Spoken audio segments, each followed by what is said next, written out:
como objetivo de esta charla nos propusiéramos que ustedes conozcan el nuevo Sistema Nacional Anticorrupción y las correspondientes reformas constitucionales y legislativas en la materia. ¿De acuerdo? Pero quiero, pues, para su tranquilidad y que no les vaya a hacer daño el desayuno, no profundizaré en aspectos jurídicos, ¿de acuerdo? Técnico-jurídicos, sino trataré de hacerlo lo más asequible posible.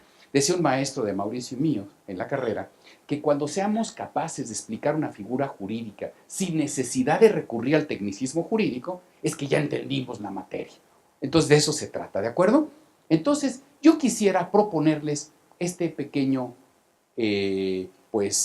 agendario. Hablar un poco sobre la corrupción como el enemigo público número uno. Y en este sentido no seré original, sino que pues tomo, francamente, pues las investigaciones muy profundas hechas por la doctora María Amparo Casar, que la verdad hace un resumen extraordinario de orden estadístico, pero además con una serie también de estudios sociológicos en torno a esta materia tan importante.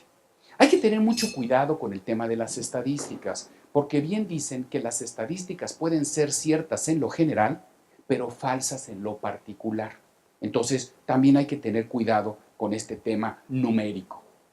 Quiero platicarles también un poco de los antecedentes de la lucha contra la corrupción en México.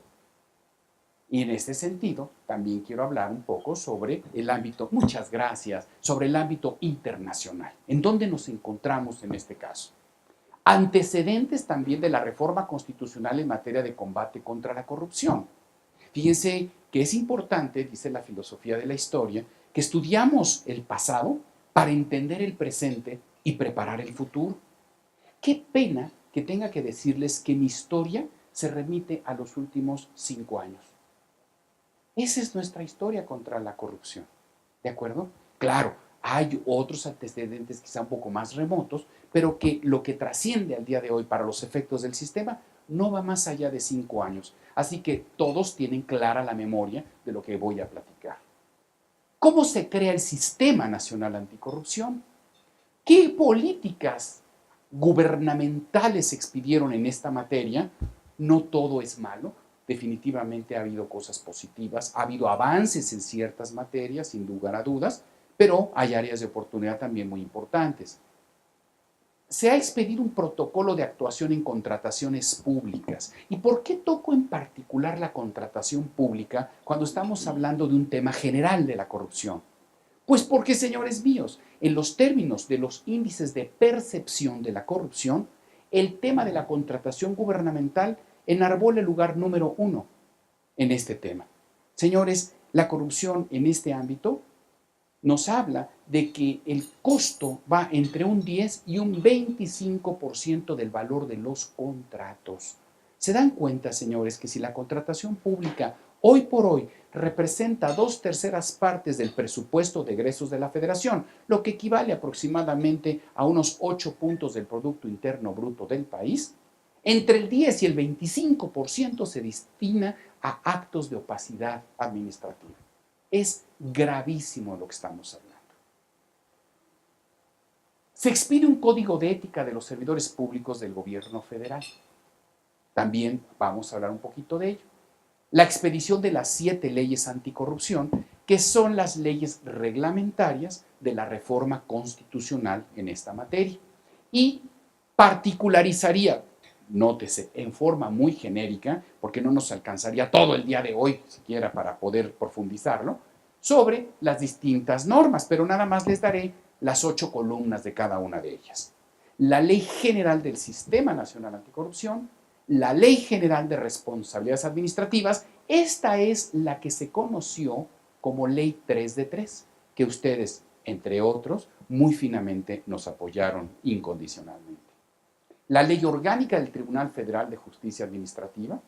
A propósito, el día de ayer le hicieron una entrevista al presidente del Tribunal Federal de Justicia Administrativa, el doctor Carlos Chaurant, y pues expresó puntos de vista muy interesantes en torno a la misión del tribunal alrededor de este tema.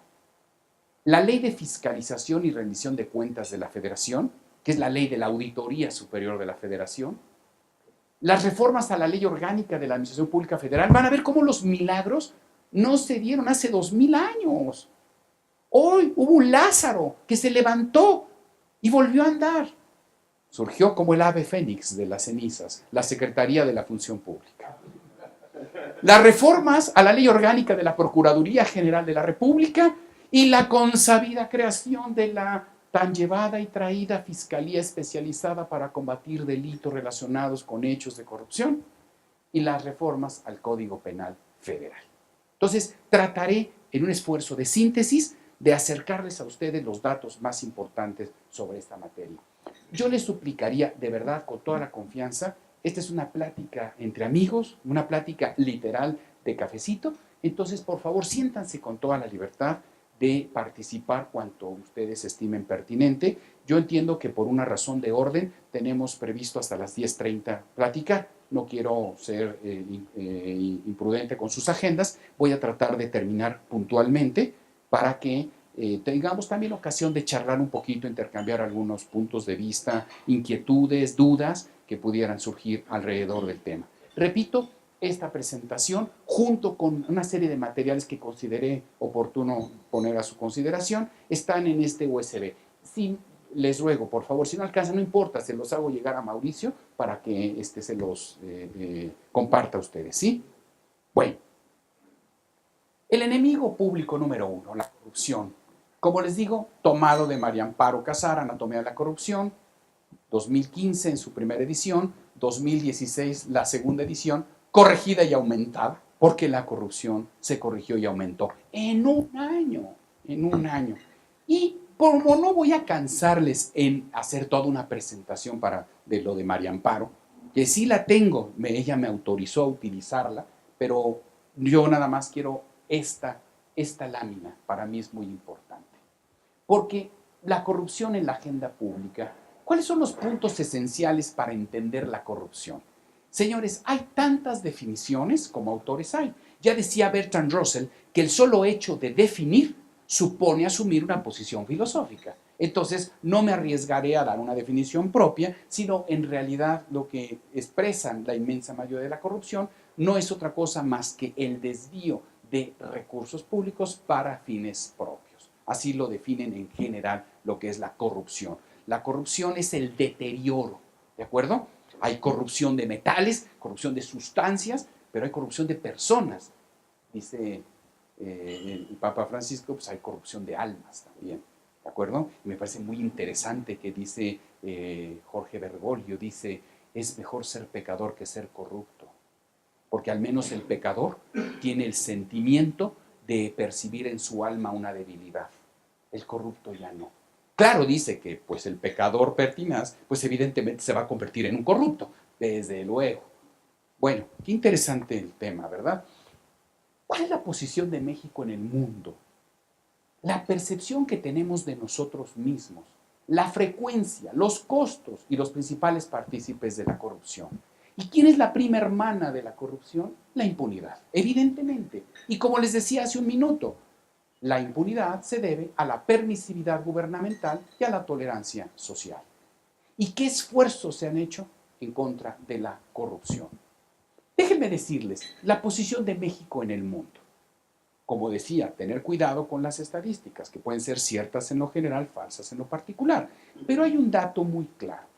En este índice de percepción de la corrupción, México fue colocado en 2015 en el lugar número 95 de 168 países, en donde el número 1 es el menos corrupto, el 168 sería el más corrupto.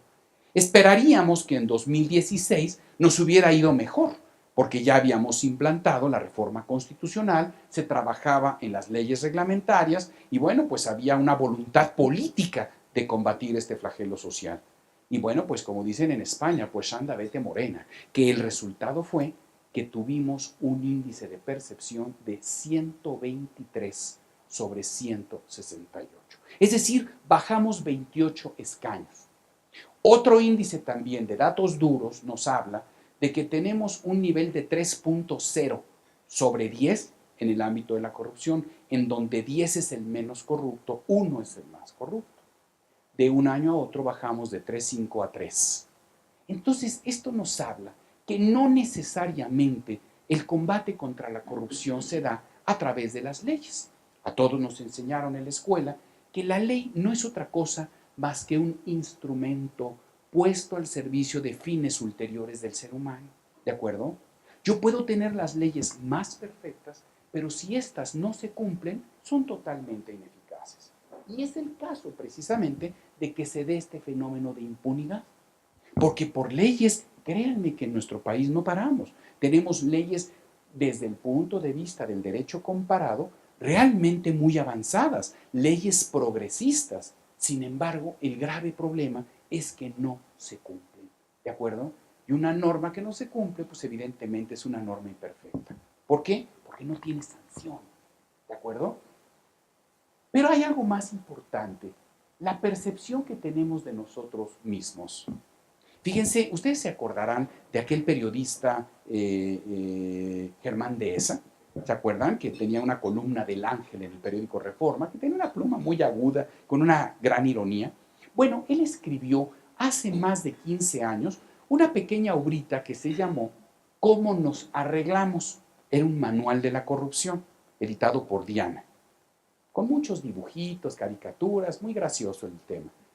Pero tiene una introducción escrita por quien entonces era el presidente de Transparencia Mexicana, Federico Reyes Heroles, que comienza sus reflexiones con un epígrafe de Baltasar Gracián y que decía, las verdades que más sentimos son las que solemos ocultar. Fíjense qué importante frase, porque nosotros mismos nos percibimos como no corruptos. María Amparo, en su análisis de la anatomía de la corrupción, habla de que si nosotros preguntamos si hay corrupción en nuestra familia, prácticamente un 90% va a decir que no. Si le preguntamos a nuestros vecinos, un 80% va a decir que no. A nuestros compañeros de trabajo, el 75% va a decir que no. Entonces yo me pregunto, ¿dónde está la corrupción? Cuando el 44% de las empresas que hay en este país han reconocido por lo menos haber participado en un acto de corrupción. Entonces, ¿cómo es posible, hablando de los costos y la frecuencia con la que se presenta la corrupción, cómo es posible que hablemos de que en nuestro país, según Transparencia Mexicana, tenemos más de 200 millones de actos de corrupción al año, considerando el monto de cada acto de corrupción de 165 pesos? O sea, no se imaginen ustedes para hablar de corrupción, pues mencionar hoy de moda a la empresa Carioca o Odebrecht, ¿verdad? O no tenemos que hablar de Walmart, o no tenemos que hablar, yo no sé, de los laboratorios Teva. No, señores. El acto de corrupción es el sencillo acto que solemos hacer con el famoso franelero de fuera de la casa, el tema del barrendero que le tenemos que pagar para que se lleve la basura, o al policía que se le soborna para que nos permita estacionarnos momentáneamente en lo que bajamos al banco a recoger una chequera. Señores, eso es un acto de corrupción también. Entonces, por eso se habla de que nos percibimos a nosotros mismos como muy honestos, pero en realidad no lo es. Por eso decía el Papa, francamente, esta es una cuestión de actitud, ¿de acuerdo? De actitud que se convierte en un modus vivendi. Los principales partícipes de la corrupción, señores, se ha logrado ya por fin entender que el fenómeno es bilateral. Porque hasta apenas hace unos años, cuando se hablaba del tema de corrupción, invariablemente se mencionaba gobierno. Gobierno en cualesquiera de sus niveles, federal, estatal o municipal. Y sin embargo, pues para que se baile el tango se necesitan dos, evidentemente. Se requiere naturalmente de la coparticipación del sector privado. Y créanme, se los digo sinceramente, me consta, señores, que la inmensa mayoría de los servidores públicos es gente decente, gente buena, gente que deja la vida atrás de un escritorio, señores, haciendo esfuerzos indecibles por sacar adelante la agenda gubernamental. Lamentablemente, pues el mal siempre se exhibe en glamoroso, antes se decía Technicolor, hoy se dice tecnología digital. Hoy hace demasiado ruido, ¿de acuerdo? Pero a veces quienes más resistencia tienen al cambio son los propios particulares, porque no quieren dejar pues esas canonjías y prebendas que este sistema, que este orden de cosas les ha permitido obtener. Es un fenómeno que que tiene que paliarse en ambas direcciones. Sí es cierto, necesitamos rigidizar las normas jurídicas que hablan del servicio público, pero también tenemos que impulsar nuevos códigos de conducta en las empresas privadas. Y así es como se ha venido atacando el problema. Pero claro, tenemos un triángulo perverso, ¿saben? Aquí aparentemente es bilateral, pero en realidad es una vía trilateral. Porque en ese triángulo perverso tenemos corrupción, impunidad y sobre todo desconfianza. Desconfianza. Saben, señores, si ustedes en este momento le preguntaran en un ejercicio sociológico a cualquier persona, desde el más humilde trabajador hasta el más encumbrado empresario, le preguntaran, ¿crees en el Sistema Nacional Anticorrupción? Como dirían los romanos, impectore. ¿Estás convencido de que se va a acabar la corrupción? ¿Qué les van a contestar? No, no creo, no creo. Y el no creer, señores, supone no estar dispuestos a cambiar un paradigma, a cambiar valores. Este es un tema axiológico, señores. No es un tema estrictamente legal. Este tema se tiene que abordar, y esto, Mauri, para ahora que en diciembre van a organizar su seminario, tiene que abordarse necesariamente desde un punto de vista multidisciplinario. No es un tema estrictamente jurídico, no es un tema estrictamente economicista o sociológico, es un tema filosófico, es un tema moral, ¿de acuerdo? Tienen que intervenir muchas disciplinas para tratar de mitigar este fenómeno, porque fundamentalmente es un fenómeno de naturaleza educativa, ¿de acuerdo? Entonces es importante, pues, considerar que hay que romper ese triángulo entre la desconfianza, la corrupción y la impunidad. Porque fíjense, se presenta cualesquiera de ellos y genera el otro en automático. ¿Por qué hay corrupción? Pues porque hay impunidad. ¿Por qué hay impunidad? Pues porque hay corrupción. ¿Y por qué se presentan ambos? Porque no confiamos en el sistema, no confiamos en las normas, no confiamos en nuestras autoridades, no confiamos en nuestros semejantes. Ese es el tema. ¿De acuerdo? Sí, señor. Dentro de las empresas. Sin duda, sin duda. Mucho lidiar con adolescentes que te piden un porcentaje. Claro. Yo te pregunto, si tú haces una estadística rápida, como dicen, una encuesta de exit poll, como dicen en los ámbitos electorales, párate un minuto. Bueno, perdón, respetuosamente hablo de tú, decía mi mamá que de usted ni a Dios. Nos hablamos de tú y nos tratamos de usted. ¿Les parece? Oigan, hagan rápidamente una encuesta de salida y váyanse a una rampa de un almacén de Walmart o de Comercial Mexicana, de Soriana, y entrevisten rápido, rápido a los muchachos de los camiones. ¿Cuánto tienes que dar para descargar tu camión? Porque si no se te queda tu carga allá adentro, y así traigas red fría, se te derrite tu mercancía porque no te pusiste a mano con el del almacén. ¿Y tú crees que eso nada más se da en una oficina gubernamental? Por supuesto que no, por supuesto que no. Se da en el ámbito privado. Y por eso, hoy lo voy a hablar un poco del nuevo modelo de integridad de las personas morales también, porque hoy nuestras leyes abrazan también a los particulares. Por eso es muy importante que a través de Indosoc también nosotros tengamos una labor muy importante hacia el empresariado mexicano. Evidentemente que sí. Bueno, ¿qué antecedentes se han dado contra la lucha? Perdónenme, en la lucha contra la corrupción en nuestro país. Miren, no es nuevo, diría el Eclesiastés, no hay nada nuevo bajo el sol. Evidentemente que este es un fenómeno que atiende la agenda internacional. Ustedes saben perfectamente, señores, que la corrupción es la puerta de entrada a los crímenes de lesa humanidad, porque merced a la corrupción es que nos encontramos con los fenómenos del terrorismo, nos encontramos con el fenómeno del tráfico de armas, del tráfico de personas, del tráfico de estupefacientes, lavado de dinero, delincuencia organizada. Hoy las fronteras, nos debe de quedar muy claro, señores, hoy las fronteras dividen territorios, mas no dividen problemas. Hoy la globalización, aunque le pese a algunos sujetos internacionales muy connotados, es innegable, señores. Hoy la aldea global, como se solía decir, pues es un fenómeno innegable. Entonces, definitivamente, a través de la Organización de las Naciones Unidas, pues se ha venido impulsando todo un programa de combate contra la corrupción. Debo de decirles, por cierto, que la primera convención internacional que se suscribió en esta materia nace en 1995 en Caracas, justamente en Caracas hoy tan vapuleada. Pues señores, en 1995 un grupo de académicos y políticos del continente tienen la idea de formular ante la Organización de los Estados Americanos la petición de que se elabore una convención interamericana para la lucha contra la corrupción. Y se le conoció como la Convención de Caracas, que en 1996 finalmente es expedida y también es ratificada por nuestro país. Es el primer antecedente a nivel regional. Le siguen algunos otros ejemplos, por supuesto. Los hay en Europa, los hay en Asia, los hay en África. Pero el primer intento a nivel internacional de combatir el fenómeno fue en Latinoamérica, justamente a través de esta convención.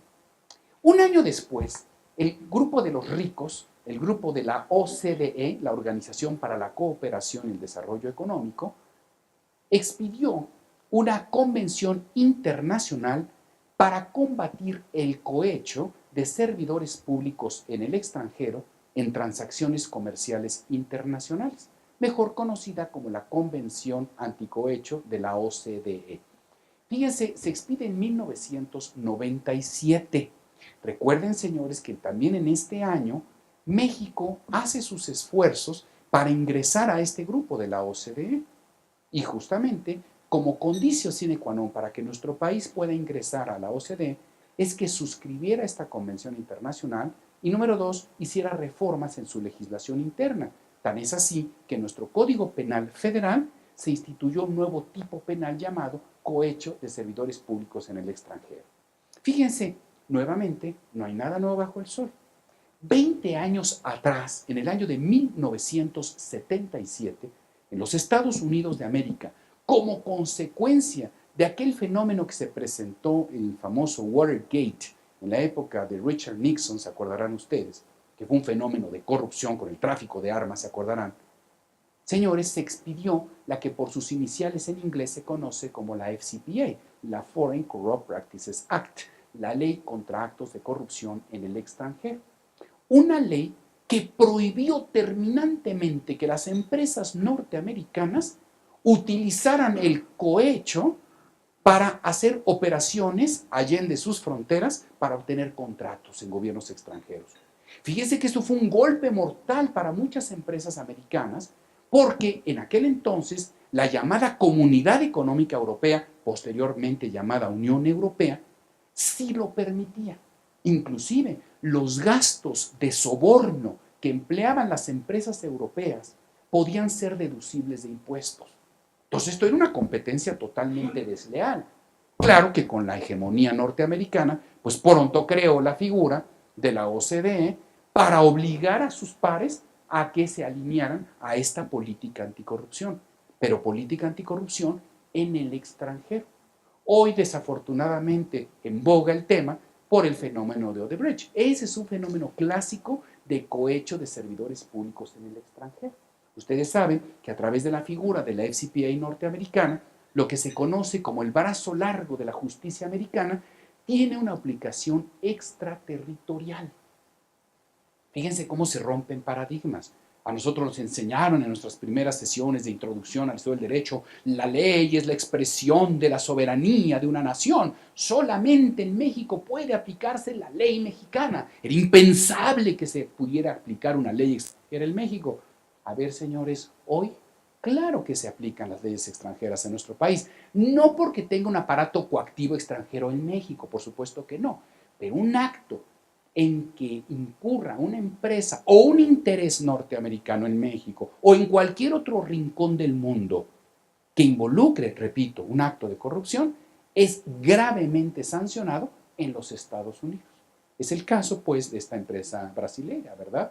Los actos de corrupción se cristalizaron en 7 países de Latinoamérica, no precisamente en los Estados Unidos. ¿Y a quién están sancionando en Estados Unidos? A la empresa Odebrecht, con la sanción económica más grande de la historia. El ejemplo paradigmático de las sanciones había sido la empresa Siemens, la empresa alemana, con $1.800 millones. Pues Odebrecht le dijo, quítate que ahí voy, el doble, fueron 3.5 miles de millones de dólares, como dicen los americanos, billones de dólares. De multa, señores, de multa. Y eso que se acogieron al beneficio de la inmunidad. Como dijeron, como dicen en el lenguaje carcelario, cantó el pájaro. Pues sí, porque se acogieron al beneficio de la inmunidad a cambio de que ellos liberaran toda la información de lo que habían realizado en otros países. Justo lo que hoy se ha filtrado en los diarios brasileiros, esa publicación de O Globo del domingo y que retomó Aristegui Noticias, etcétera, de lo que sucedió en México, pues es, señores, pues francamente, pues crónica de un fraude anunciado, evidentemente, ya se sabía, claro está. Y ahora, bueno, pues ha puesto en jaque mate a las autoridades mexicanas porque involucra actores de alto relieve. Pero bueno, ahí se dan cuenta cómo esta convención es crucial. Y diría yo que es como un complemento de la famosa FCPA norteamericana y de otra norma muy importante, que es la UK Bribery Act, es decir, la ley antisoborno del Reino Unido, que es mucho más reciente y que es el paradigma que utiliza la Unión Europea. ¿De acuerdo? Unos años más tarde, 2003, en nuestra simbólica ciudad blanca de Mérida, Yucatán, se utiliza como sede para formalizar la primera convención de las Naciones Unidas contra la corrupción. Es la primera convención universal. Así como en su oportunidad se utilizó a la ciudad de Palermo, en Italia, para la suscripción de la Convención Internacional contra la Delincuencia Organizada, y se tomó Palermo, pues obviamente la capital de Sicilia, la capital de la Cosa Nostra, para dar a entender justamente un cambio de paradigma. Se utilizó a la ciudad de Mérida, Yucatán, para demostrar que México tenía la intención de demostrarle al mundo que cambiaba. Bueno, 2003. De estas tres convenciones internacionales se desprendieron muchos compromisos que México apenas ahora empieza a cumplir. Bueno, más vale tarde que nunca. Y mientras tanto, ¿qué ocurriría en México? Fíjense, hacia las postrimerías de la administración del presidente Felipe Calderón, en el mes de noviembre del 2012, y mucho por la presión de nuestro socio norteamericano, se expidió lo que llamaríamos la tropicalización de la FCPA en México, a través de una ley federal anticorrupción en contrataciones públicas. Una ley que desafortunadamente pasó sin pena ni gloria, porque justamente 5 años después, a partir de hace 3 semanas, el 19 de julio del 2017, quedó abrogada por la entrada en vigor de la nueva Ley General de Responsabilidades Administrativas, que lo trataré en unos minutos. Esta ley lo que pretendía era castigar no solamente a servidores públicos, evidentemente, para eso teníamos una ley federal de responsabilidades administrativas de servidores públicos, sino castigar a los particulares que se viesen involucrados en un acto de corrupción en temas de contratación gubernamental. Y entiéndase por contratación gubernamental no solamente adquisición de bienes, servicios, sino también obra pública, servicios relacionados con la obra pública, y por extensión se entendió también el concepto de contratación pública al otorgamiento de permisos, licencias, autorizaciones y concesiones gubernamentales. Entonces, ese fue un avance muy importante. ¿Cuál fue el problema? Nuevamente, fue un problema de instrumentación, un problema de aplicación práctica y que naturalmente, pues, nuevamente dejó un halo de impunidad sobre el particular. Porque si ustedes comparan el capítulo de infracciones y sanciones de la Ley de Adquisiciones, Arrendamientos y Servicios del Sector Público y o de la Ley de Obras Públicas y Servicios relacionados con las mismas, con relación al ámbito de sanción de esta Ley Federal Anticorrupción, evidentemente que esta última es mucho más rígida en el caso de temas de infracción, pero no se aplicaron. Señores, si hubo 10 casos, y yo creo que me sobran, si hubo acaso 10 asuntos relacionados con la aplicación de sanciones en esta materia, fueron muchos. Y créanme, señores, comparados con los que ha intentado sancionar la función pública a proveedores y contratistas, pues no son nada, absolutamente nada. Entonces es una ley que francamente pasó sin mucha trascendencia. Hubo reformas constitucionales, claro, muy importantes. Si una palabra, y me permito respetuosamente expresar mi opinión personal, pueden ustedes disentir de la mía, naturalmente, pero finalmente se oponen lo mismo. No, no es cierto. No, pero no. Lo que yo creo que una palabra puede definir a esta administración, la administración federal, claroscuro. Claroscuro. ¿Por qué? Porque siendo justos, nunca en la historia de México se habían dado las reformas estructurales que se promovieron en esta administración. Imagínense, señores, cambios trascendentalísimos y que fueron continuación de unos que se habían iniciado en la administración previa del presidente Calderón y que fueron los cambios en materia de derechos humanos, la reforma constitucional de 2011, en materia laboral, en materia educativa, y continuaron en esta administración en materia financiera, en materia fiscal, en materia político-electoral, en materia de telecomunicaciones y radiodifusión, en materia de transparencia, en materia, señores, energética. Y claro, siempre la pregunta imprudente del niño, como en el viejo traje del príncipe, ¿se acuerdan ustedes del cuento de Hans Christian Andersen? ¿Y la anticorrupción, apa? Claro, era con lo que se coronaría el pastel. Pero bueno, esta reforma constitucional es parte muy importante en 2014 en el combate contra la corrupción. Se dan las reformas en 2015 y las leyes anticorrupción en 2016. Y esto como antecedentes. Pero ahora, bueno, los dos paradigmas internacionales que les había mencionado. Pero ahora hablemos un poquito del antecedente de la creación de estas reformas del Sistema Nacional Anticorrupción. Y como les dije, no me tengo que ir al hombre de Cromañón para hablarles de la lucha contra la corrupción. Me voy al año 2012. Ubíquense hace apenas 5 años. En plena campaña de proselitismo electoral, todos los candidatos a la presidencia de la República, señores, enarbolaron el tema de la lucha contra la corrupción. Ningún partido político fue omiso sobre el particular.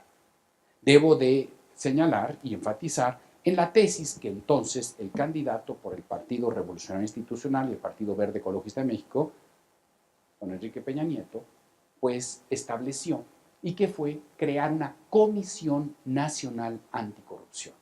Su idea era, como hasta entonces lo habíamos hecho en México, dejarle a una sola institución la responsabilidad de la prevención, detección y sanción de los actos de corrupción. Total y absolutamente integrado en una sola institución y que tuviese una misión transversal, es decir, que ocupara al nivel federal, estatal y municipal, que se crearan comisiones estatales anticorrupción y una comisión nacional anticorrupción. Se hablaba primeramente de que iría un cuerpo colegiado a la cabeza, después empezó a cambiarse la tesis y se dijo, no, finalmente que sea mejor una sola persona la titular de la Comisión Nacional Anticorrupción. Y claro, se pervirtió políticamente el concepto. Y les voy a platicar muy brevemente lo que sucedió y ustedes podrán ser los mejores testigos de lo que estoy diciendo. Fíjense, el 1 de septiembre del 2012 hay un cambio de legislatura, naturalmente, y siempre la cortesía en los cambios de administración es que la nueva legislatura pues favorece al presidente que haya sido electo para que se puedan introducir las reformas que él pretende llevar a cabo en su administración. Pues al inicio de esta administración no ocurrió así. El Partido Revolución Institucional fue incapaz de llevar a cabo esas reformas, porque entre otras, el presidente Peña Nieto propuso desaparecer a la Secretaría de la Función Pública. Y número 2, en sustitución de ella, crear esa Comisión Nacional Anticorrupción. Inicia el 1 de diciembre del 2012 y no se nombra secretario de la Función Pública. Si ustedes recuerdan, nombran a don Julián Olivas Ugarte como encargado de despacho, siendo él subsecretario de Responsabilidades Administrativas y Contrataciones Públicas, lo dejan al cargo de la Secretaría. Diría Camilo VI, señores, con sus virtudes y defectos, pero si algo había logrado la Secretaría de la Función Pública a lo largo de sus ya casi 30 años de existencia, de la época de Miguel de la Madrid del 82 hasta entonces, había logrado tener un prestigio dentro de la administración pública y prácticamente, señores, pues estaban siempre sentados a la derecha del señor, señores. Siempre en las reuniones de gabinete, a la derecha, invariablemente, el secretario de Gobernación y el secretario de la Función Pública, el secretario de Hacienda, las grandes globalizadoras. De pronto inicia esta administración y se le manda al rincón. Pues es subsecretario, no puede estar en la mesa de los grandes, no tiene el nivel.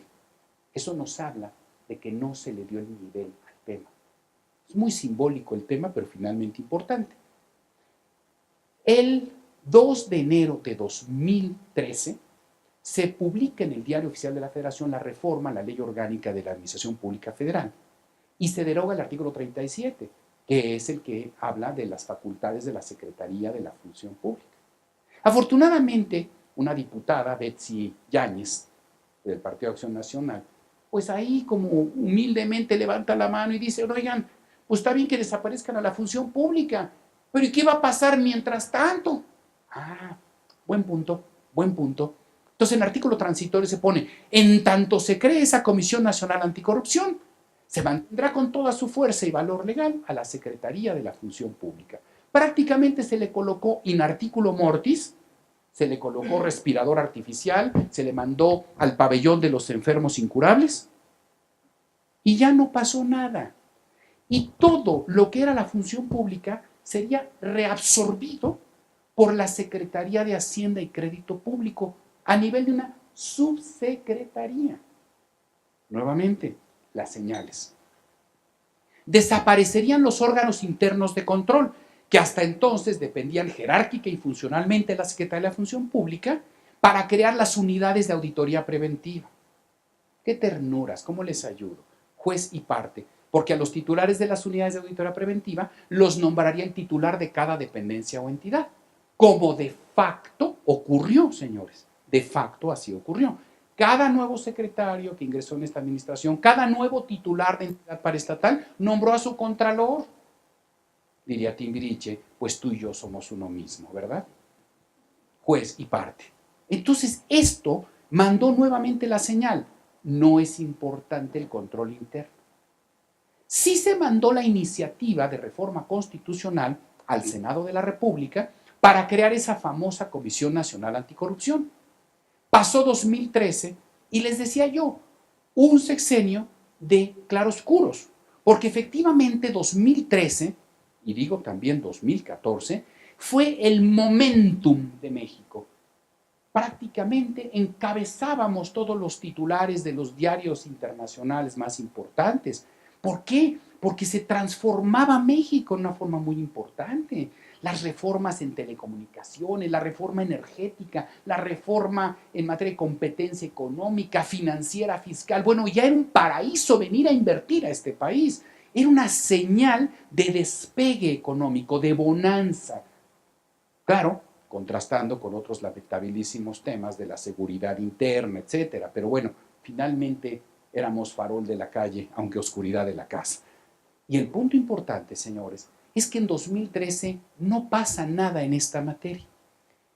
Y el viernes 13 de diciembre, y me acuerdo mucho porque es viernes 13 de diciembre, ya ven que es de mala suerte ser supersticioso, ¿no? Entonces, bueno, el viernes 13 de diciembre de 2013, el Senado de la República, señores, en esos actos concertados, fast track, como dicen, aprueba la reforma constitucional para crear esa Comisión Nacional Anticorrupción. La idea era que ese mismo día, viernes 13, que por cierto era el último día del periodo ordinario de sesiones, porque se iban de vacaciones de Navidad, se la iban a mandar a la Cámara de Diputados. Ya estaba concertado para que ahí se diera lectura a la minuta con excusa de discusión en lo general y en lo particular, pasar a votación económica, que se aprobara y en el periodo de recesos de las legislaturas locales fuesen aprobadas en su mayoría para que la reforma constitucional entrara en vigor en 2014. Pero que resultó, señores, que los señores diputados se le adelantan a los senadores y cierran la cortina y se van de vacaciones antes de que llegara la minuta. Esto, señores, que parece de risa, fue real, pero marcó el sino de esta reforma. Y les voy a decir por qué. porque en el momento en que ya no estaba funcionando la Cámara de Diputados, la iniciativa, y en ese momento ya la minuta aprobada por senadores, pasa a comisiones en la Cámara de Diputados. Inicia el 2014. 2014, esa iniciativa prácticamente se congela en la Cámara de Diputados, junto con otras análogas de Acción Nacional, del PRD, ¿de acuerdo? 2014 sigue siendo un año de gran impulso económico. Llega el mes de agosto de 2014, en que se expiden las famosas 18 leyes reglamentarias en materia energética. Bueno, ya México se sentía verdaderamente en el primer mundo. Ya esperábamos que se iniciaran las licitaciones públicas de la famosa ronda 0, luego la ronda 1, etc. Entonces ya estaba realmente el despegue. Pero sucede algo muy importante, señores. El castillo de naipes de pronto se derrumba. Tristes fenómenos políticos, como el caso lamentabilísimo de Ayotzinapa, el caso de la Casa Blanca, el caso del Tren Bala, México-Querétaro, los conflictos de interés, echaron por tierra todo ese esfuerzo que se había hecho. Y todo el capital político ganado en esos primeros 2 años de administración se vinieron por tierra. Y nuevamente los reflectores se enderezaron al tema de la reforma constitucional en materia anticorrupción. Ante el problema político sin precedente que había tenido el titular del Ejecutivo en las postrimerías del 2014, no tuvo más remedio sino que hacer eco a la iniciativa presentada por el Partido de Acción Nacional de crear un sistema nacional anticorrupción y no una mera comisión. Y fíjense que el tema no es meramente cuantitativo, sino que es cualitativo. Porque pasamos de una visión orgánica a una visión holística, a una visión sistémica, en donde, tomando las mejores prácticas internacionales en la materia, Acción Nacional y posteriormente el PRD, prácticamente reescribiendo sobre la misma iniciativa del PAN, apoyó también el tema de un sistema nacional anticorrupción para hablar de que para la lucha contra este fenómeno, lo que tenemos que hacer es coordinar a todas las instancias gubernamentales en los 3 niveles de gobierno y sobre todo darle una participación crucial a la sociedad civil. Y en este sentido sí se convierte en un hito en la historia de la lucha contra la corrupción en el mundo el que se ciudadanice el tema de la lucha contra la corrupción. Porque al final del día se propone, si la corrupción es un fenómeno que lesiona a la sociedad, es la sociedad misma la que debe de protagonizar su combate. Y debe de ser coadyuvante con las autoridades gubernamentales, las cuales deberán de procurar los instrumentos jurídicos necesarios para hacer coactiva esa lucha. Pero en realidad es la sociedad misma la que debe de proponer las políticas, bases y lineamientos en esta materia. Es, en esencia, lo que propone la iniciativa de reforma constitucional propuesta por el PAN. Ante la encrucijada política en que se encontraba el Ejecutivo Federal al final del 2014, señores, el presidente de la República, en noviembre del 2014, en un discurso dirigido a la nación mexicana, dijo, señores, saludo con beneplácito la iniciativa de un sistema nacional anticorrupción.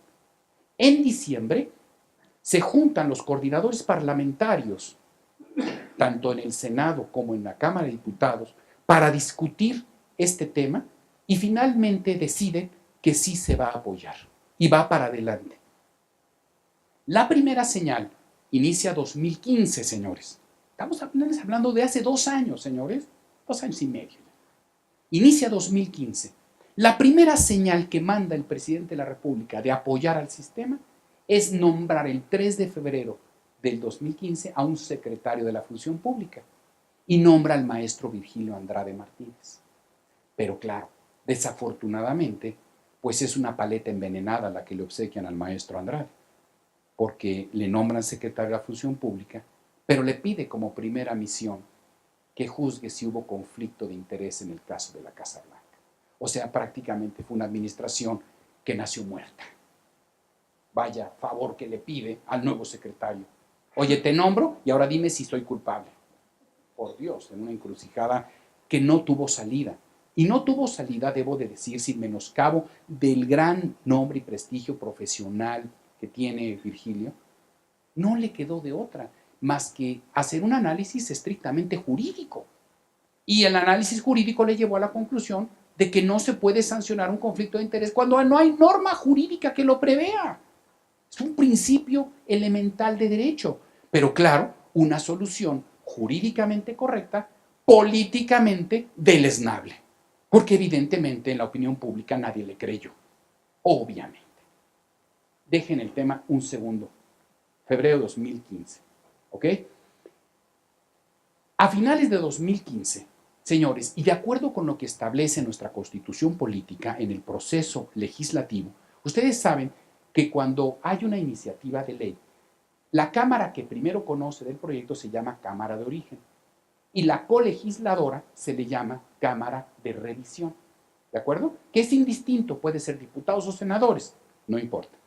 En el caso de la reforma de la Comisión Nacional Anticorrupción, como les decía, ese viernes 13 de diciembre de 2013, la Cámara de Senadores aprobó esa reforma. ¿Qué tenía que hacer la Cámara de Diputados como Cámara de Revisión?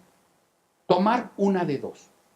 O allanarse al proyecto que había expuesto la Cámara de Senadores, que era totalmente distinto al que en ese momento apoyaba el Ejecutivo y toda la problemática política se dirigía a crear un sistema nacional anticorrupción, o volver atrás con la famosa comisión. Si entonces, como ocurrió en febrero, la Cámara de Diputados aprobó la reforma constitucional para crear un sistema nacional anticorrupción totalmente diferente a la minuta que había previamente aprobado el Senado, obvio que el proyecto regresa a la Cámara de Origen. Y al regresar a la Cámara de Origen, de acuerdo con lo que establece el artículo 70 constitucional, podía tomarse una de dos. O la Cámara de Senadores, como Cámara de Origen, allanarse al proyecto aprobado por diputados y no podía cambiarle ni un punto ni una coma, o modificarlo. Pero si lo modifica, dice la Constitución, la discusión se tiene que ir hasta el siguiente periodo ordinario de sesiones. Pero ojo, ¿qué pasaba en ese momento, 2015? Que íbamos a tener cambio de legislatura. Acuérdense que en junio elegíamos nuevamente diputados. Entonces estaba sellado el destino del sistema. No se iba a aprobar, evidentemente, o se iba a postergar. Y al que en ese momento más prisa tenía de que se aprobara, era el presidente de la República, curiosamente, porque tenía ante sí una crisis política muy grave. Entonces, los senadores, en el mes de abril, aprueban la reforma constitucional propuesta por diputados, que fue la propuesta del Partido Acción Nacional y del Partido de la Revolución Democrática. ¿De acuerdo? Abril. Para que la reforma constitucional se convierta en tal, no basta que apruebe el Congreso de la Unión, sino tiene que ser aprobado por la mayoría de las legislaturas locales. Finalmente, en el mes de mayo, principios de mayo, la Comisión Permanente del Congreso determinó, hizo la declaratoria que 24 de 31 de las 32 legislaturas locales habían aprobado el proyecto. Luego entonces se turnó al Ejecutivo y finalmente, y esto es importante, señores, muy importante, porque el 27 de mayo del 2015, en la mañana, por eso les digo que es importante los tiempos, en la mañana, el señor presidente de la República vuelve a salir en un discurso a la nación y anuncia la reforma, la creación del sistema, pero pide perdón a la nación. ¿Se acuerdan? Pide perdón, señores, cuando un mes atrás su secretario de la Función Pública había dicho que no había responsabilidad. Justificación no pedida es acusación manifiesta, dice un refrán, que por cierto tiene cierto contenido jurídico. Y ustedes que conocen muy bien, señores, ¿se acuerdan cuáles son los requisitos de una buena confesión? ¿Se acuerdan?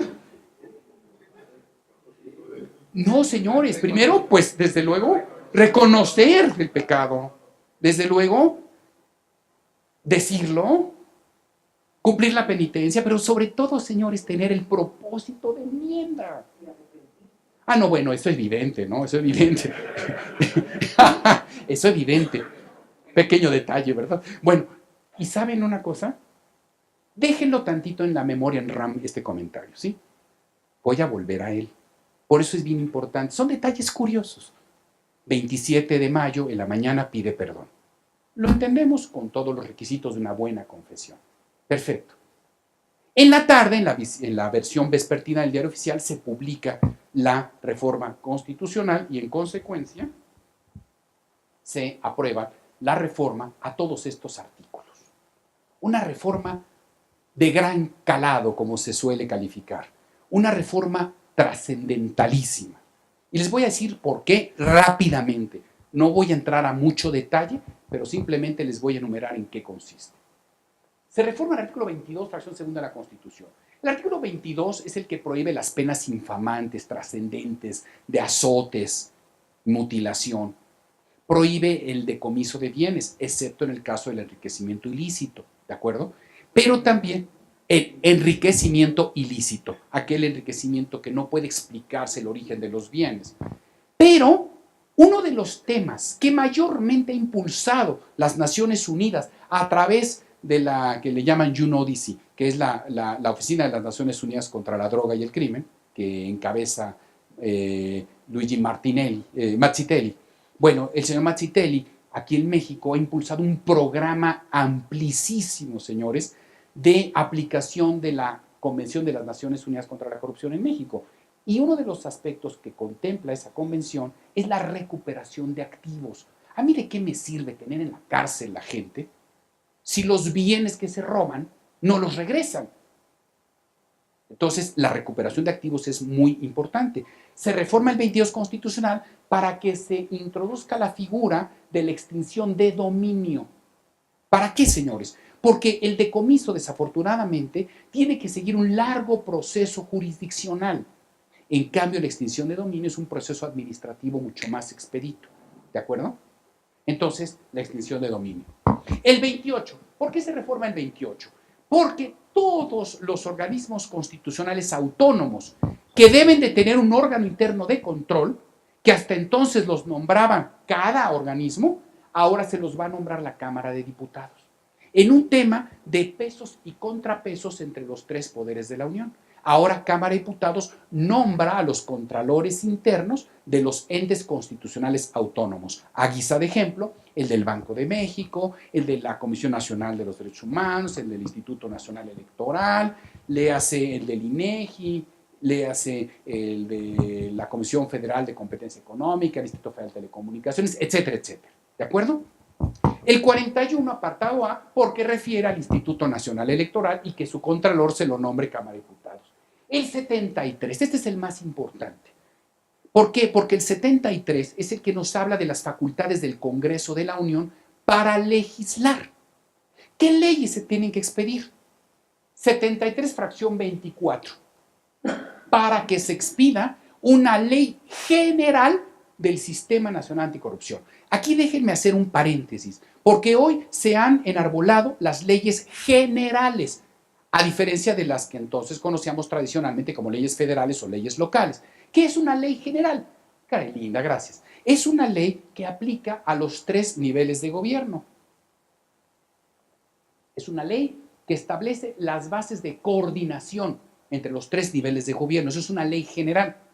Tenemos, por ejemplo, una ley general de salud, una ley general del equilibrio ecológico y la protección al ambiente, tenemos una ley general de transparencia y acceso a la información pública, tenemos una ley general del Sistema Nacional Anticorrupción. Entonces, 76, fracción 24. Para que se expida una nueva ley de fiscalización y rendición de cuentas de la Federación. ¿Por qué? Porque uno de los componentes importantes, que ahora se los voy a explicar, del sistema es la Auditoría Superior de la Federación. En consecuencia, hay que darle una nueva ley.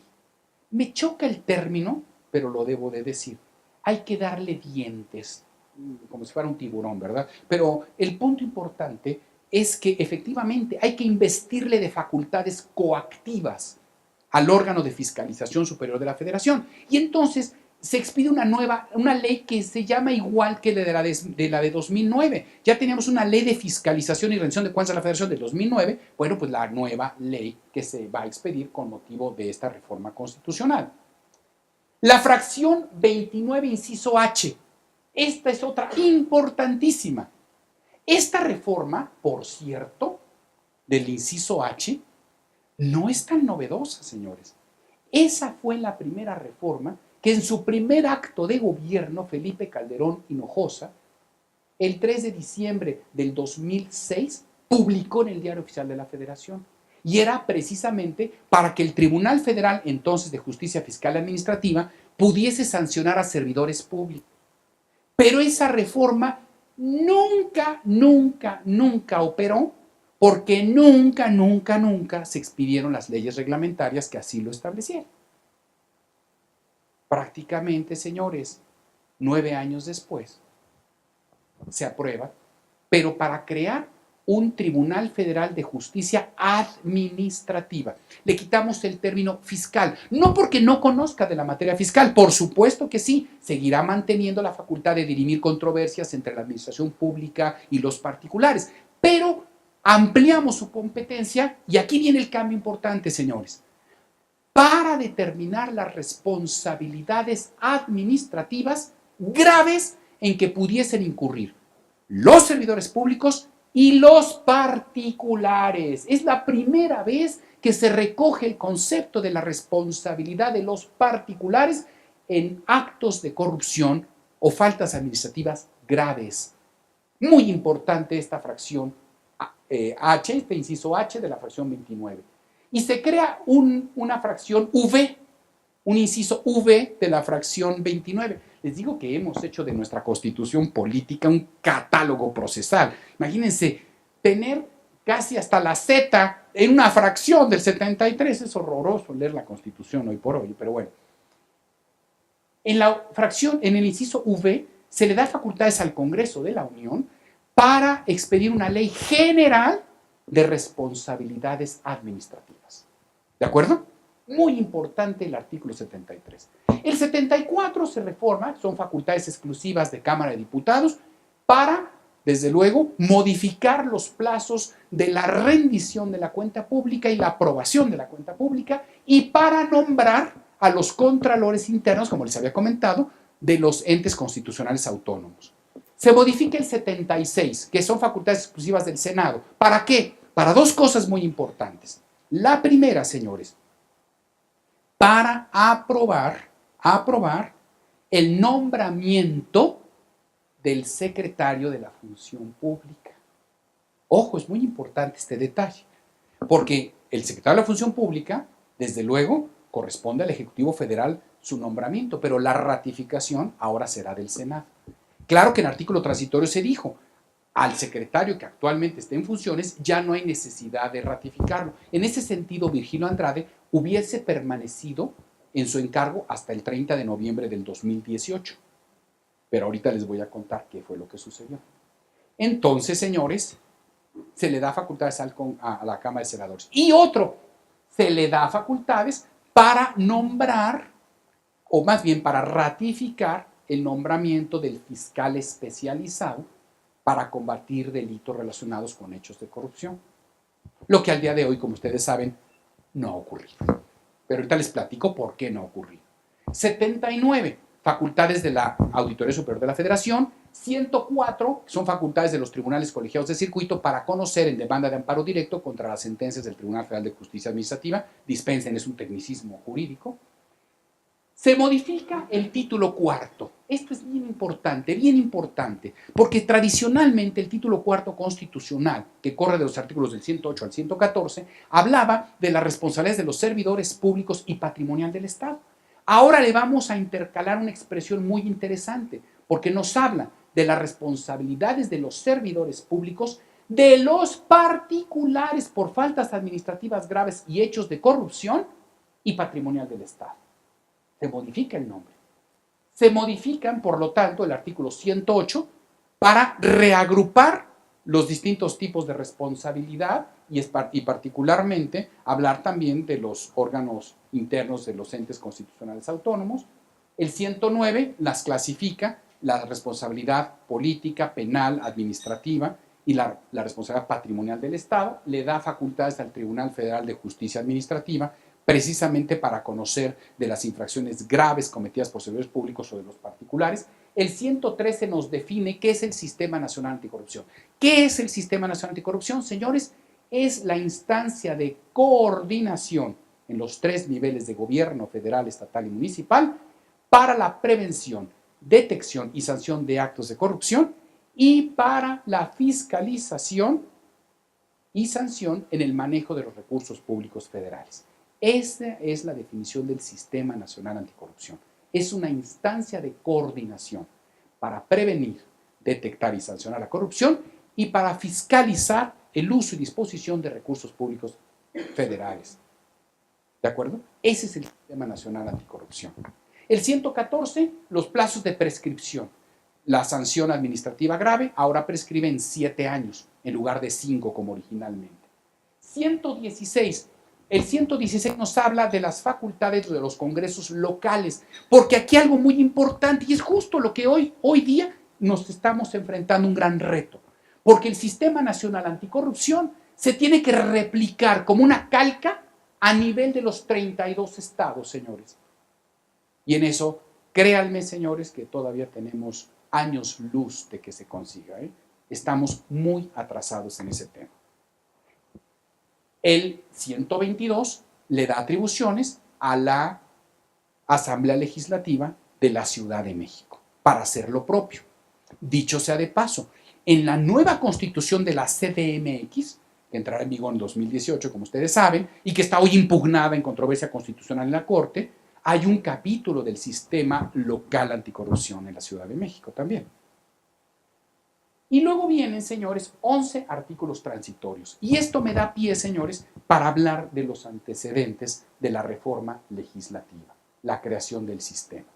En esos artículos transitorios se establece que a partir del año siguiente, contado a partir del día siguiente que se publicó la reforma, o sea, a partir del 28 de mayo del 2015, se tenía previsto, señores, que se expidieran las leyes reglamentarias del sistema, particularmente 2, la Ley General del Sistema Nacional Anticorrupción y la Ley General de Responsabilidades Administrativas. ¿Qué fue lo que ocurrió, señores? ¿Qué fue lo que ocurrió? Bueno, señores, pues lo que ocurrió fue justamente que no estaban haciendo nada los legisladores.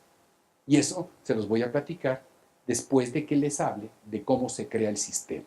¿De acuerdo? Entonces, la reforma constitucional, como les explicaba, hay un cambio de paradigma. Lo que el señor presidente propuso originalmente, que era crear una comisión nacional, era simplemente crear un nuevo órgano nada más, una nueva institución, como cualquiera otra.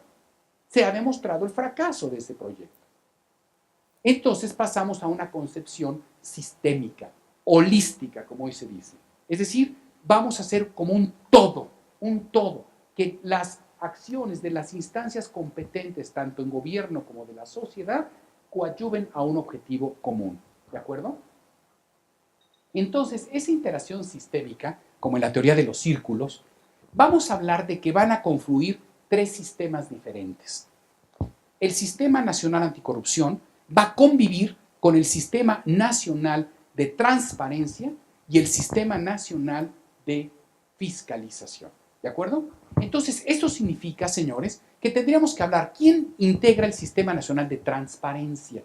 Por eso les hablaban entre los antecedentes de la lucha contra la corrupción, la reforma de 2014 en materia de transparencia y acceso a la información pública gubernamental. ¿Por qué? Porque es algo muy claro, ¿verdad? Información es poder.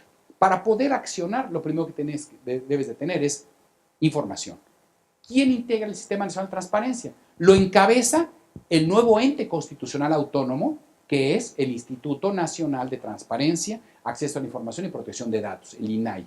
Junto con el INEGI, el Instituto Nacional de Estadística y Geografía, la Auditoría Superior de la Federación y el Archivo General de la Nación. Todos ellos integran el Sistema Nacional de Transparencia. Luego, ¿quién integra el Sistema Nacional de Fiscalización? Por una parte, el control externo, que es la Auditoría Superior de la Federación. Le llamamos control externo porque es el que vigila el ejercicio del gasto público de absolutamente todas las instancias gubernamentales. Lo mismo Poder Ejecutivo, Legislativo, Judicial, entes constitucionales autónomos e incluso entidades federativas y municipios que manejen o apliquen recursos públicos federales. Y dicho sea de paso, los particulares como entidades fiscalizadas en la medida que apliquen o manejen recursos públicos federales. ¿De acuerdo? Entonces, el control externo. El control interno, que es la Secretaría de la Función Pública. Por eso les digo, señores, que surge como el ave fénix de las cenizas, porque no solamente no había que desaparecerla, había que fortalecerla, señores. Fíjense cómo se dan los milagros. O sea, de estar en el pabellón de los enfermos incurables, desahuciado con respirador artificial, de la noche a la mañana se le retira y corre el maratón. Los órganos de fiscalización de los estados, que son los órganos de fiscalización superior, le conocen como los ORFICES, órganos de fiscalización superior en los estados, y los órganos internos de control en cada una de las entidades federativas. ¿Y quién integra el Sistema Nacional Anticorrupción? Primero, hay un comité coordinador del sistema, que son los 7 pilares. Ahora los menciono. Por el otro lado, el Comité de Participación Ciudadana. Este es lo que representa el hito en la historia de la lucha contra la corrupción. Hoy, quien encabeza el sistema es la ciudadanía, a través del Comité de Participación Ciudadana. Hay un comité rector del Sistema Nacional de Fiscalización. El Comité Rector del Sistema Nacional de Fiscalización, me permiten regresarme una lámina, lo representa la Auditoría Superior, la Secretaría de la Función Pública y 7 representantes rotativos de los órganos de fiscalización y de los órganos internos de control en los estados. Ellos son el Comité Rector del Sistema Nacional de Fiscalización. Regreso. Ahorita voy. ¿Me das medio minuto? Y voy uno por uno. Ahorita, en términos carniceros, lo vamos deshebrando. Dame un segunditito. Nada más, ahorita te digo quién lo integra y ahorita precisamente es mi explicación. Y es muy importante lo que estás diciendo. Dame 3 minutos. El Comité Rector del Sistema Nacional de Fiscalización y los sistemas locales anticorrupción, porque por eso es nacional, porque tiene que abrazar, repito, los 3 niveles de gobierno: federación, estados y municipios, ¿de acuerdo? Entonces, en resumidas cuentas, ¿quién integra el Sistema Nacional Anticorrupción? El Comité Coordinador, Salud, el Comité de Participación Ciudadana, el Comité Rector del Sistema Nacional de Fiscalización y los sistemas locales anticorrupción. Ese es el Sistema Nacional Anticorrupción. Entonces, ahora sí, vamos punto por punto. ¿Quién es el Comité Coordinador? El Comité Coordinador, imagínense, para efectos de mnemotecnia y no llenarlos de datos y datos, a ver, vamos a hacer una pequeña mnemotecnia. Imagínense esta mesa que esté sostenida por 4 patitas, ¿de acuerdo? Las 4 patas fundamentales del sistema lo representan. Número 1, control interno. El control interno, como su nombre lo dice, es el que ocurre hacia adentro de cada institución pública. Hay órgano interno de control en cada institución gubernamental. Lo mismo del Poder Ejecutivo, que del Legislativo, que del Judicial, que los entes constitucionales autónomos y las empresas productivas del Estado. Todos tienen un órgano de control interno. ¿De acuerdo? El buen juez por su casa empieza, ¿verdad? Entonces, control interno. Segunda pata, control externo. El control externo supone el ejercicio del gasto. Vigilar el ejercicio de la cuenta pública, cómo se gastaron el presupuesto de egresos de la Federación. Por eso la Auditoría Superior de la Federación tiene una acción transversal. Revisa a los 3 poderes de la Unión, a todos los entes constitucionales autónomos, a todas las empresas productivas del Estado, a estados y municipios, siempre y cuando manejen recursos públicos federales. ¿Y puede revisarnos a nosotros como particulares? Sí, en la medida en que utilicemos recursos públicos federales. ¿Está claro? Control externo. ¿Está claro? Hagan de cuenta que la autoridad no puede tener una bolita mágica para adivinar que hay una irregularidad. ¿Quién me da los datos? ¿Quién me arroja los datos de una posible irregularidad? El control interno. Entonces, derivado de ese control, puede haber acciones administrativas o acciones jurisdiccionales. Entonces, en el extremo, la tercera pata, debo de tener una autoridad que juzgue las acciones administrativas. Y esa tercera pata se llama Tribunal Federal de Justicia Administrativa. Lo fortalecemos para conocer de las infracciones administrativas graves, aclaro. Porque si fuesen no graves, se quedan en el ámbito del control interno, en las no graves. Las graves se van al tribunal. Y en esto tenemos un gran éxito, señores. Bueno, al tiempo, ¿verdad? Espero que lo tengamos. Porque rompemos un círculo vicioso de que es juez y parte. El que investiga es el mismo que instruye el procedimiento y el mismo que sanciona. Entonces se rompe el principio de imparcialidad, de independencia de criterio, de autonomía, ¿de acuerdo? Entonces dejamos ahora que sea un tribunal el que con mayor objetividad e imparcialidad juzgue. Tercera pata. Pero pueden derivarse delitos de esto. Entonces la cuarta pata es la parte penal. Y la parte penal comienza con una autoridad persecutora. ¿Quién es la autoridad persecutora? El Ministerio Público, el fiscal. Entonces debo tener un fiscal especializado en delitos relacionados con hechos de corrupción. ¿De acuerdo? Ahí están las cuatro patas. Sin embargo, ¿qué sostienen esas cuatro patas? Sostienen o están sostenidas por el Comité de Participación Ciudadana, que es el quinto pilar. Y para que se dé la teoría de los tres círculos, de que se coordinen los tres sistemas, necesito invitar a la mesa también al Instituto Nacional de Transparencia y Acceso a la Información, sexto pilar, y adivinen a quién, a alguien que no había mencionado para nada, al Poder Judicial de la Federación, al Consejo de la Judicatura Federal, porque finalmente el último intérprete de la norma jurídica es el Poder Judicial. ¿De acuerdo? Los invito a la mesa. Nosotros 7 somos el comité coordinador. Ahora vamos por pasito, Reina. Ahora, ¿quién preside el comité coordinador? Bueno, sí. ¿Quién preside el comité coordinador? El Comité de Participación Ciudadana. Quien presida el Comité de Participación Ciudadana es quien va a presidir el comité coordinador. Ahora, ¿cómo nombramos? Siguiente paso. ¿Cómo nombramos al Comité de Participación Ciudadana? Me voy a regresar, dispensa. ¿Cómo nombramos al Comité de Participación Ciudadana? Fíjate, en la Ley General del Sistema, y esto previsto desde luego en el artículo 113 constitucional, se prevé que el Senado de la República debe de nombrar a una comisión de selección, ¿sí?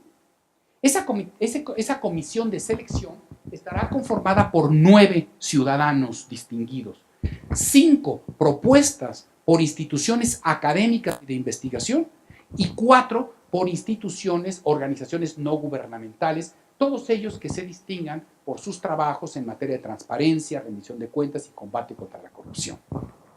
Fue el caso. El Senado de la República hizo una convocatoria pública en la que entre 60 y tantas personas que participaron, quedaron 9 finalistas. Ellos conforman la comisión de selección, ¿de acuerdo? Esa comisión de selección debe de nombrar a otras 5 personas diferentes, que son las que conformarán el Comité de Participación Ciudadana. Y ellos fueron los que nombraron a Jacqueline Pechard como presidenta del comité y dura 1 año en su encargo, porque el cargo es rotativo, la presidencia es rotativa.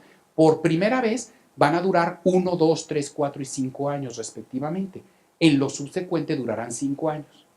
De tal manera que quien presida durará en su encargo 1 año y se va.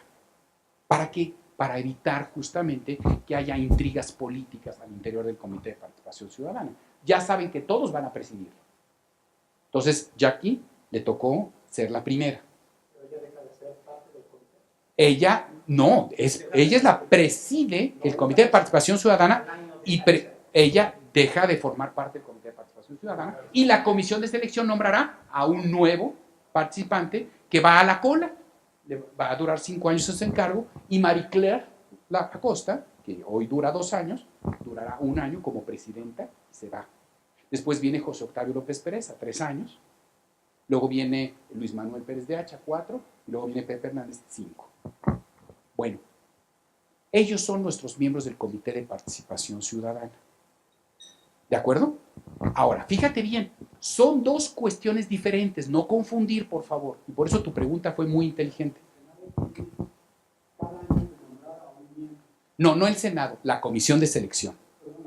Sí, cada año, sí, exactamente. Y por cierto, los 9 que nombraron duran en su encargo nada más 5 años, ¿eh? Y el Senado tendrá que volverse una convocatoria dentro de 5 años para que otra vez se integre.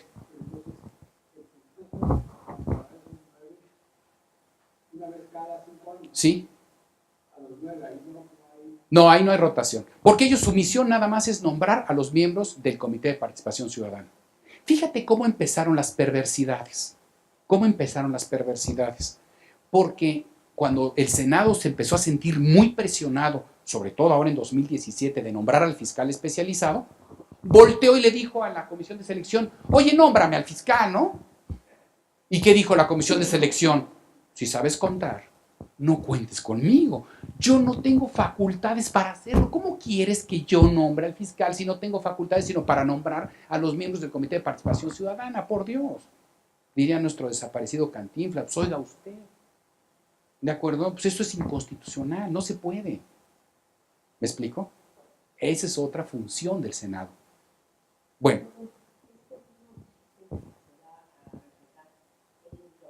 Sí, esa es la angustia que tenemos, de veras, es la aflicción tan grande que tenemos, porque este mismo ejercicio lo tenemos que hacer, pero primero, en los estados, ¿qué tiene que haber? Reforma constitucional, luego reformas legales y luego hacer los nombramientos.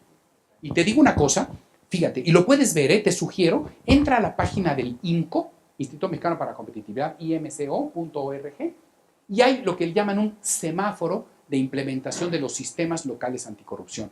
Lo han hecho en un ejercicio extraordinario. Yo no le añadiría nada, por eso no tengo empacho en sugerir las páginas de otros. La verdad, muy buen trabajo que ha hecho INCO con Transparencia Mexicana, y llevan un semáforo en donde van siguiendo la pista de qué están haciendo en cada una de las 32 entidades federativas, naturalmente incluida la Ciudad de México. Pues no, y te vas a dar cuenta de verdad los magros resultados que hemos tenido hasta el día de hoy. De verdad, ¿eh? Todavía no hacemos uno solo, caray. De verdad, ¿eh? De verdad. Hay estados, me creerías, a estas alturas del partido, que ni siquiera han hecho su reforma constitucional. Otros están pendientes con reformas legislativas o inclusive ya las hicieron, pero más allá de lo que dice la Constitución Federal, se pasan de vivos. Te voy a contar una anécdota, ya nada más rápido.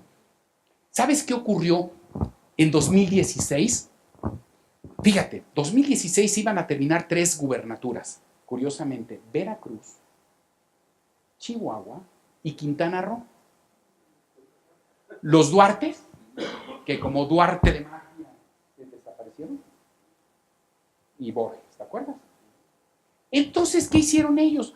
Pues muy fácil, rápido, como tú y yo somos uno mismo, expido rápido mi reforma constitucional, hago mis reformas legislativas, expido una ley anticorrupción del Estado, nombro a mi fiscal especializado, me juzga rápido, me exonera y ya, nadie puede ser juzgado 2 veces.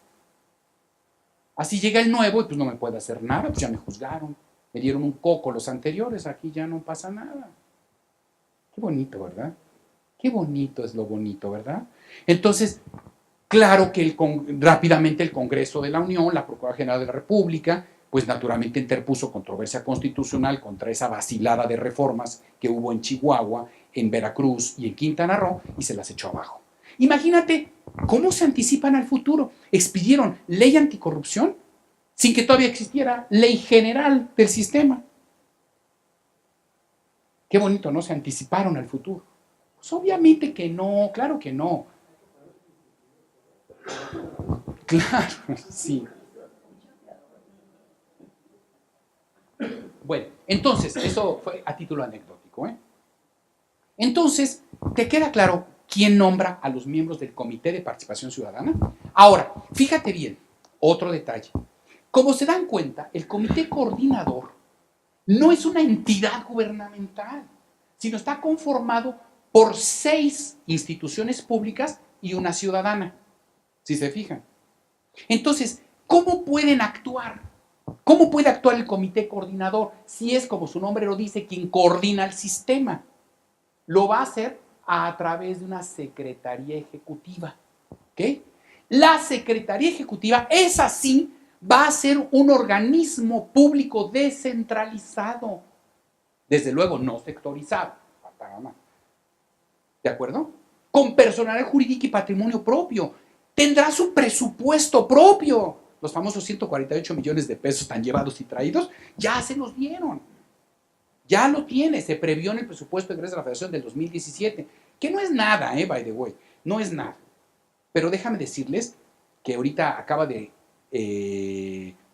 ahora que está de moda el BASE, pues acaba de hacer un hit el auditor superior de la Federación, Juan Manuel Portal, porque las instalaciones que tenemos aquí en Avenida Coyoacán y Parroquia, que las utilizaba la Auditoría Superior de la Federación para albergar a cerca de 1,300 personas, o sea, son gigantes, ¿eh? Ellos ya sabrás que se fueron a su nuevo edificio en frente del Reino Aventura, allá en Avenida de Picacho a Jusco. Entonces, todo ese elefantote que se quedó, se le está dando al Sistema Nacional Anticorrupción. Entonces, con eso nos ahorramos un dineral, porque además se les entregan las oficinas, pero además equipadas, porque las de Ajusco pues están nuevas, con muebles nuevos. Pues no, porque además ¿quién va a impugnar lo que no cuesta? La verdad, en buen plan, ahí sí, yo creo que es un hit del auditor superior, y digo, off the record, esto no se graba, porque yo creo que es una jugada política, porque ya ven que viene la renovación de auditor superior por otros 8 años a finales de año. Entonces, bueno, entonces, no, no es cierto. Bueno, entonces ya van a tener una sede y con eso nos ahorramos un dineral de rentas, que es la mayor parte del gasto corriente en una institución, la renta. Entonces van a ser sueldos, prestaciones, y ya dicho ahora por nuevo Ricardo Salgado Perjat, que es el nuevo secretario técnico, ha dicho que le va a sobrar incluso presupuesto, no se lo van a gastar. Ahora, la Secretaría Ejecutiva es un órgano descentralizado, ¿de acuerdo? Ahora, ¿pero quién lo representa? Lo representa un secretario técnico. ¿Quién nombró al secretario técnico? Fíjate muy bien. Lo proponen los miembros del Comité de Participación Ciudadana. Ellos nombraron una terna y lo terminaron ratificando los miembros del Comité Coordinador. ¿De acuerdo? ¿Se acuerdan la terna? Max Kaiser, estaba desde luego Ricardo. Ay, perdón la descortesía de no recordar el nombre de una chica muy preparada. Los 3 impresionantemente capaces para haber sido los secretarios ejecutivos, los secretarios técnicos de la Secretaría Ejecutiva. Quedó finalmente Ricardo Salgado Perjat es el nuevo secretario técnico. El secretario técnico es el brazo ejecutor del Sistema Nacional Anticorrupción, del órgano que le llamamos el Comité Coordinador. ¿De acuerdo? Cumple los acuerdos. El Comité Coordinador no tiene facultades vinculatorias, emite recomendaciones que llamamos no vinculatorias, no obliga, pero sí tiene que proponer todas las políticas para la prevención, detección y sanción de los actos de corrupción. Y mucha de esta labor la va a hacer a través del Comité de Participación Ciudadana. Y esta Secretaría Ejecutiva tiene un órgano de gobierno. Ese órgano de gobierno está integrado por el Comité de Participación Ciudadana y por el Comité Coordinador. Tiene un órgano de control interno que dependerá de la Secretaría de la Función Pública y tiene una comisión ejecutiva. Ay, no te molestes, muchas gracias. Esa comisión ejecutiva la integra el secretario técnico y nuevamente el Comité de Participación Ciudadana. Entonces, ven el trabajo muy grande que tiene el Comité de Participación Ciudadana. En alguna reunión que tuvimos en el Comité de Anticorrupción de la Barra, invitamos a miembros del Comité de Participación Ciudadana y nos decía José Octavio López Pereza y Luis Manuel Pérez de Hacha, nos decían, a ver señores, nosotros no queremos ser los nuevos niños héroes. O sea, el sistema no puede quedar en manos de 5 personas, por el amor de Dios, no. Necesita de toda nuestra ayuda.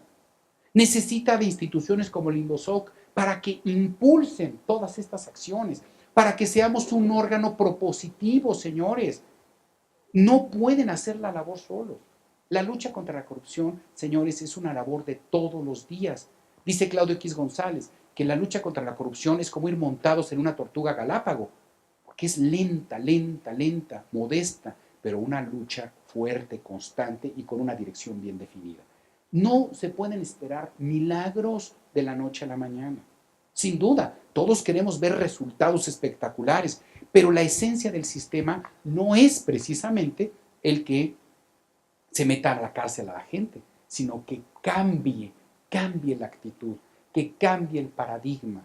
Y esa es una labor muy modesta, muy humilde que tenemos que hacer de todos los días. Es un cambio desde la educación de la más tierna infancia hasta los más encumbrados profesionistas, pero también implica un proceso muy intenso de capacitación. Bueno, entonces, aquí es como funciona el sistema, como ven.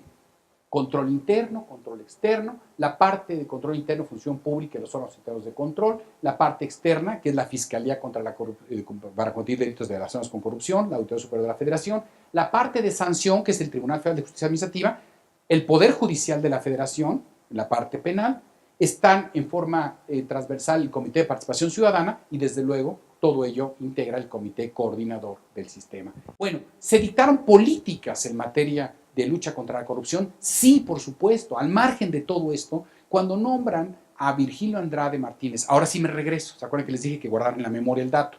Bueno, en febrero de 2015, cuando nombran a Virgilio, le encargan 8 acciones fundamentales para combatir la corrupción.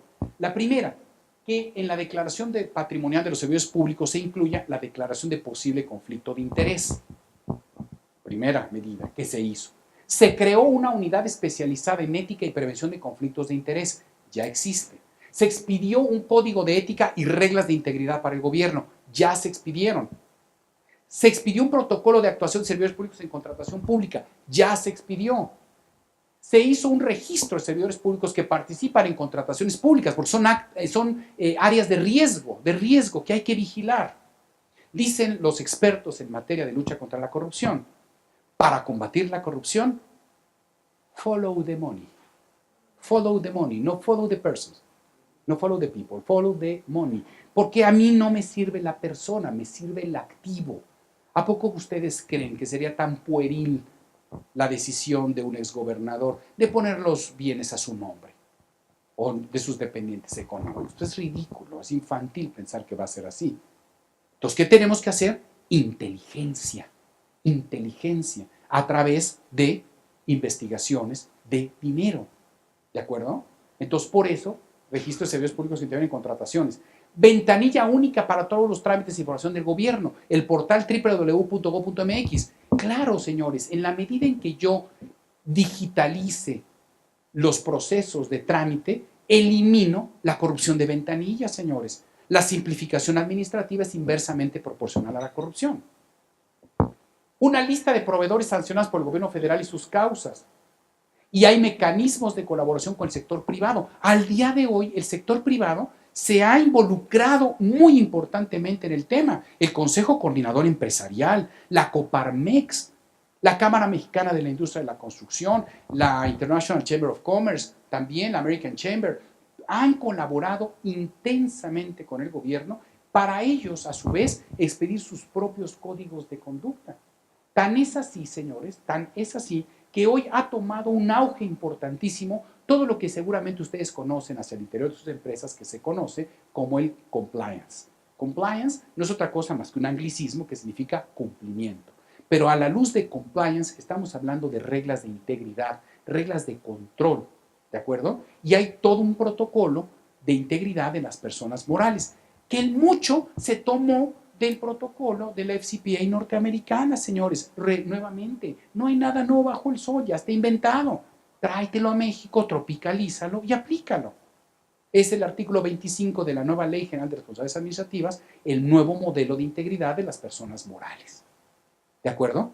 ¿Y qué implica un modelo de integridad de una persona moral? Que en cada una de nuestras empresas tengamos un código de ética, que tengamos reglas de integridad, que tengamos un mapa de riesgos, que tengamos procesos de auditoría para la detección de riesgos, que tengamos líneas de denuncia anónima y protocolos de protección al denunciante anónimo, lo que conocen los americanos como el whistleblower, o sea, el soplón. Bueno, que tengas un mecanismo para que exista la denuncia anónima y protección al denunciante, ¿de acuerdo? Que existan lo que llaman las debidas diligencias, otra vez el anglicismo, el due diligence, para determinar con quién tratas, con terceras personas, quiénes son tus proveedores, quiénes son tus distribuidores, comercializadores, representantes, porque dicen que de tal palo tal astilla, ¿de acuerdo? Hombre, quien entre lobos anda, bueno, pues aullar aprende, ¿verdad? Pues obviamente que si es una empresa íntegra, no va a contratar a empresas deshonestas. Entonces hay que tener todo un proceso de revisión, de selección, y todo eso, a la postre, señores, nos pueden significar mecanismos de mitigación de riesgo. Llegado el caso de que un funcionario, un empleado desleal de nuestra organización incurriera en un acto de corrupción, para no involucrar a toda la organización, si nosotros demostramos ante las autoridades que tenemos estos protocolos, que los aplicamos cabalmente, pues pueden ser factores de minimización o incluso de exoneración de una responsabilidad. Por eso es bien importante este tema y por eso el sector privado lo ha venido impulsando. Bueno, se estableció ese nuevo protocolo, me voy un poquito más rápido, porque es para ver cómo se deben de conducir los servidores públicos y los particulares en todos los actos de deliberación, juntas públicas o actos públicos. Repito, y ese protocolo de actuación en contrataciones públicas abraza no solamente adquisiciones, arrendamientos, servicio y obra pública, sino otorgamiento de permisos, licencias, autorizaciones y concesiones. Se expide un código de ética a los servidores públicos del gobierno federal y sus reglas de integridad, bajo los principios de legalidad, honradez, lealtad, imparcialidad, eficiencia, y con los valores de interés público, respeto a los derechos humanos, igualdad y no discriminación, equidad de género, entorno cultural y ecológico, integridad, cooperación, liderazgo, transparencia y rendición de cuentas.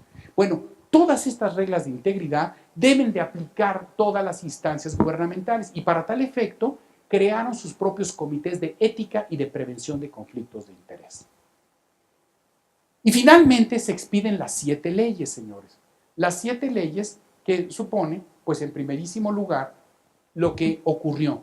No estaba legislando el gobierno y entonces las organizaciones de la sociedad civil tomaron cartas en el asunto y fue la iniciativa 3 de 3. ¿Por qué se llamó iniciativa 3 de 3? Y me puedo robar 10 minutos. ¿Sí? No soy inoportuno. No, bueno, trataré de serlo más rápido. ¿Por qué le llamaron 3 de 3? ¿Por qué, señores? Porque originalmente se buscaba que todos los servidores públicos hicieran públicas 3 declaraciones, la de situación patrimonial, la de no conflicto de interés y la de constancia de presentación de declaración fiscal. A eso se le llamó 3 de 3. Como este movimiento tuvo mucho éxito mercadológicamente hablando, no iba a tener éxito decir Ley General de Responsabilidades Administrativas, sino Ley 3 de 3. Y fue así como se le dio vida al artículo 71, fracción cuarta constitucional, y la primera iniciativa ciudadana en la historia de este país fue la 3 de 3. ¿Por qué? Porque se necesitaba el 0.13% del padrón electoral que lleva el Instituto Nacional Electoral. En aquel entonces se requerían alrededor de 109,000 firmas.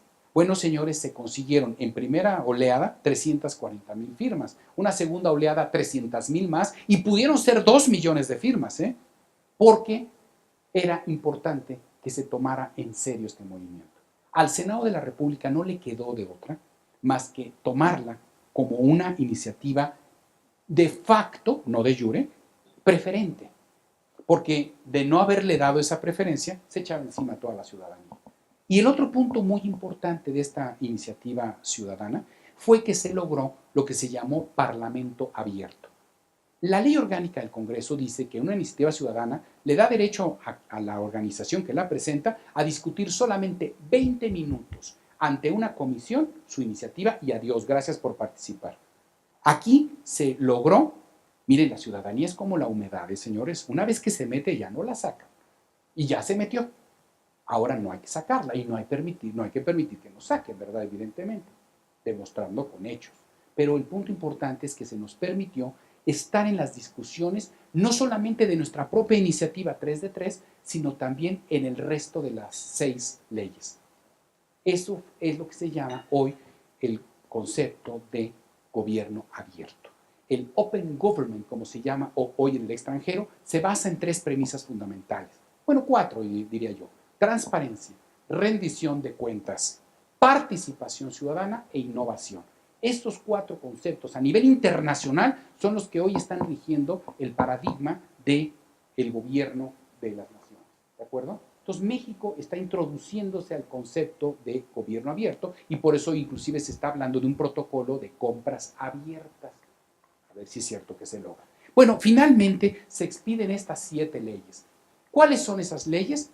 La primera es la Ley General del Sistema Nacional Anticorrupción, que nos habla de cuál es el objeto de esta ley, los principios que rigen el servicio público, cuál es el objetivo del sistema. Acuérdense, prevención, detección y sanción. Recuerden, prevención, detección y sanción. No le demos un énfasis que no debe de ser. No es un sistema coactivo, no es un sistema persecutor, no es un sistema de denuncia. Es ante todo de prevención, pero que nos dé los sistemas necesarios para detectar y para poder sancionar actos de corrupción y para el manejo y fiscalización de recursos públicos. Nos habla del comité coordinador, del comité de participación ciudadana, de la Secretaría Ejecutiva del sistema y los sistemas locales.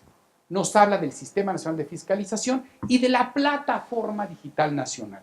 ¿Por qué les mencioné las 8 acciones que ha tomado el gobierno federal a partir del nombramiento del secretario Virgilio Andrade? ¿Por qué fueron importantes? Porque esas bases de datos tan importantes que ha desarrollado la función pública hoy van a pasar a la Secretaría Ejecutiva del sistema para que constituyan la Plataforma Digital Nacional. El gran reto, señores, de la lucha contra la corrupción es un reto de inteligencia, señores, de inteligencia. ¿Por qué nos asombra el Departamento de Justicia americano o la famosa SEC norteamericana, la Securities and Exchange Commission? ¿Por qué nos asombra sus resultados? Porque hacen labor de inteligencia. ¿A mí de qué me sirve tener un conjunto de bases de datos tontos que pueden tener millones de documentos si no me sirven para generar perfiles? Yo pongo un ejemplo y ustedes seguramente lo habrán experimentado. Todos, estoy seguro, alguna vez han entrado a Google, esa plataforma digital, ese poderosísimo motor de búsqueda. Si ustedes a través de Google mencionan, estoy buscando un libro de determinado autor, automáticamente el sistema te capta con un cierto perfil sociocultural. Ya sé que te gusta la filosofía, te voy a empezar a bombardear con propaganda, con publicidad relacionada con esta filosofía. Pero tú seguramente como cierto nivel sociocultural te voy a empezar a mandar de cuestiones de arte, luego te voy a estar mandando cuestiones hasta de ropa, viajes, y ya te hice cautivo, ya puedo yo adelantar perfiles de comportamiento de consumo. Bueno, eso es un ejemplo de un motor inteligente. Bueno, que no podemos a través de estas plataformas generar información inteligente para poder anticiparnos a comportamientos. Si queremos detectar actos de corrupción, dice el fiscal anticorrupción italiano, combate redes de corrupción, no sanciones al servidor público de último nivel, que fue el mero enlace, que fue el que firmó, que por cierto no se llevó nada. Vete a los de hasta arriba, vete a los que tomaron las decisiones. Ahora, que no está su nombre, claro que no está su nombre.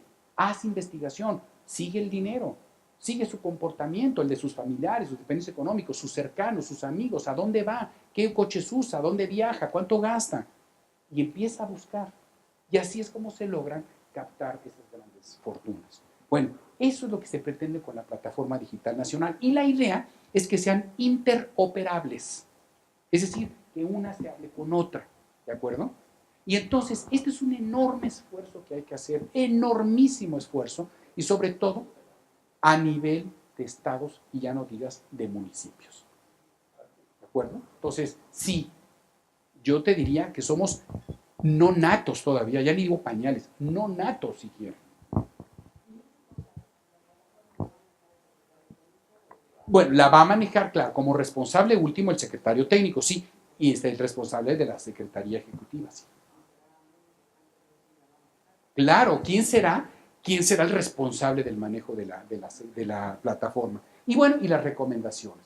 La Ley General de Responsabilidades Administrativas, muy rápido, muy rápido. Esta es una ley muy robusta, señores. Es la ley más importante, sin lugar a dudas, de todo el sistema. Porque es la ley que nos define en dos libros, la parte sustantiva y otro libro, la parte adjetiva. Es decir, una parte conceptual y una parte de procedimiento. Nos habla de los mecanismos de prevención, la integridad de las personas morales, los que mencionaba, instrumentos de rendición de cuentas, el sistema de evolución patrimonial, de declaración de interés y constancia de presentación de declaraciones, régimen de servidores públicos que participan en contrataciones públicas, el protocolo de actuación en contrataciones, la declaración de intereses, nos define las faltas administrativas de los servidores públicos, las que son no graves, las graves y las faltas de los particulares que se deben considerar como graves. Algo que vale la pena mencionar como un detalle, los particulares en situación especial, un verdadero logro, señores, porque no saben ustedes la enorme oposición que se tenía. Finalmente, señores, estas leyes terminaron siendo, perdonen con el respeto, pilas de agua bendita, todo el mundo le metió mano. O sea, finalmente se logró lo que se pudo, sinceramente, lo que se pudo. Uno de estos temas fue los particulares en situación especial. Por ejemplo, candidatos a puestos de elección popular. No son servidores públicos, pero disponen de recursos públicos. Por ejemplo, equipos de transición, equipos de campaña, sindicatos públicos. Oye, disponen de recursos públicos, están sujetos a la responsabilidad como si fueran particulares en situación especial. Las sanciones que se imponen en faltas no graves, graves y faltas graves de los particulares. Aquí, ¿qué es lo importante para efectos de los particulares? Que hoy las sanciones, ya no andamos con juegos, ya las sanciones son sanciones económicas que no son por número de salarios mínimos, que por cierto ya no se usa, sino se usan las UMAS famosas, las unidades de medida y actualización, sino también porcentaje de las operaciones, que ya es mucho más agresivo. Pueden ser sanciones de inhabilitación hasta de 10 años como proveedores del gobierno federal, pero también, señores, puede haber sanciones de suspensión de actividades comerciales o inclusive ordenarse la disolución y ulterior liquidación de las personas morales ante la gravedad de una conducta. O sea que este es un tema que ha preocupado mucho a los particulares. Y luego vienen los procedimientos, en donde ya distinguimos lo que es la autoridad que investiga, la autoridad que instruye procedimiento y la autoridad que sanciona. Ya tienen que ser diferentes para que se mantenga la independencia de criterio y la imparcialidad, ¿no? Vienen todos los principios de los procedimientos, mecanismos. Luego viene la nueva ley orgánica del tribunal. Aquí, ¿qué es lo que destaca? Los famosos nuevos 18 magistrados que están llevados y traídos en las noticias que ustedes han oído. ¿Por qué son 18? A ver, les cuento. Porque la sala superior del tribunal tradicionalmente estaba conformada con una fórmula 661. ¿Qué significa 661? 6 magistrados de la primera sala, 6 magistrados de la segunda sala, más el presidente. 6 y 6, 12 y 1, 13. ¿De acuerdo? Ese era el pleno del tribunal. Con la reforma constitucional y por ende con la nueva ley orgánica, se crea una tercera sección del tribunal de la sala superior con 3 magistrados que se van a dedicar exclusivamente al tema de las sanciones administrativas. Entonces, ahora la fórmula sería 6631, 6 y 6, 12 más 3, 15 más 1, 16. Ahora, pero fíjense cómo opera. El pleno jurisdiccional está de la siguiente manera. Opera 551. ¿Por qué? Porque nada más lo integra la primera y segunda sala, la primera y segunda secciones de la sala superior, pero integrada por 5, porque le prestan 1 cada quien para que pase a formar parte de la Junta de Gobierno y de Administración. Entonces ellos no van a realizar funciones jurisdiccionales. Entonces terminan siendo magistrados realmente 10 de la primera y segunda secciones y el presidente. Los otros 3 nuevos no conforman pleno jurisdiccional. Ellos solamente se van a especializar en el tema de responsabilidades administrativas graves, tanto de servidores públicos como de particulares. Pero aparte, se van a auxiliar de 5 salas especializadas en materia de responsabilidades administrativas, que van a crearse 2 en la Ciudad de México, una en Torreón, una en Puebla y otra en Guadalajara. Entonces estamos hablando de 5. Cada sala está integrada por 3 magistrados, 5 por 3, 15, más 3 de la sala superior son 18 magistrados. ¿Qué fue lo que pasó? Y ya muy rápido, ya no quiero abusar. ¿Qué fue lo que sucedió? ¿A quién le corresponde nombrar a los magistrados? Al señor presidente de la República. ¿Pero quién tiene que ratificarlos? El Senado de la República y en sus recesos a la Comisión Permanente. Bueno, señores, ¿qué fue lo que ocurrió? El día martes 25 de abril, y ven en su calendario, martes 25 de abril de 2017, 5 días antes del Día del Niño. ¿Y por qué el Día del Niño? Porque es el día en que termina el periodo ordinario de sesiones del Congreso, el 30 de abril. El señor presidente de la República manda una lista de 18 candidatos, de 18 nombrados, para que lo ratifique el Senado. Y pues claro, como dicen en España, pues que monta en cólera a la sociedad civil. Porque, oye, ¿por qué esto se llama traición de lesa humanidad? ¿No habíamos quedado en que lo íbamos a hacer como parlamento abierto? ¿No habíamos quedado en que iba a ser una convocatoria abierta para que la sociedad civil pudiera cuestionar quiénes eran los candidatos, sin perjuicio absolutamente del buen nombre y prestigio profesional, académico, de experiencia de los 18 postulados?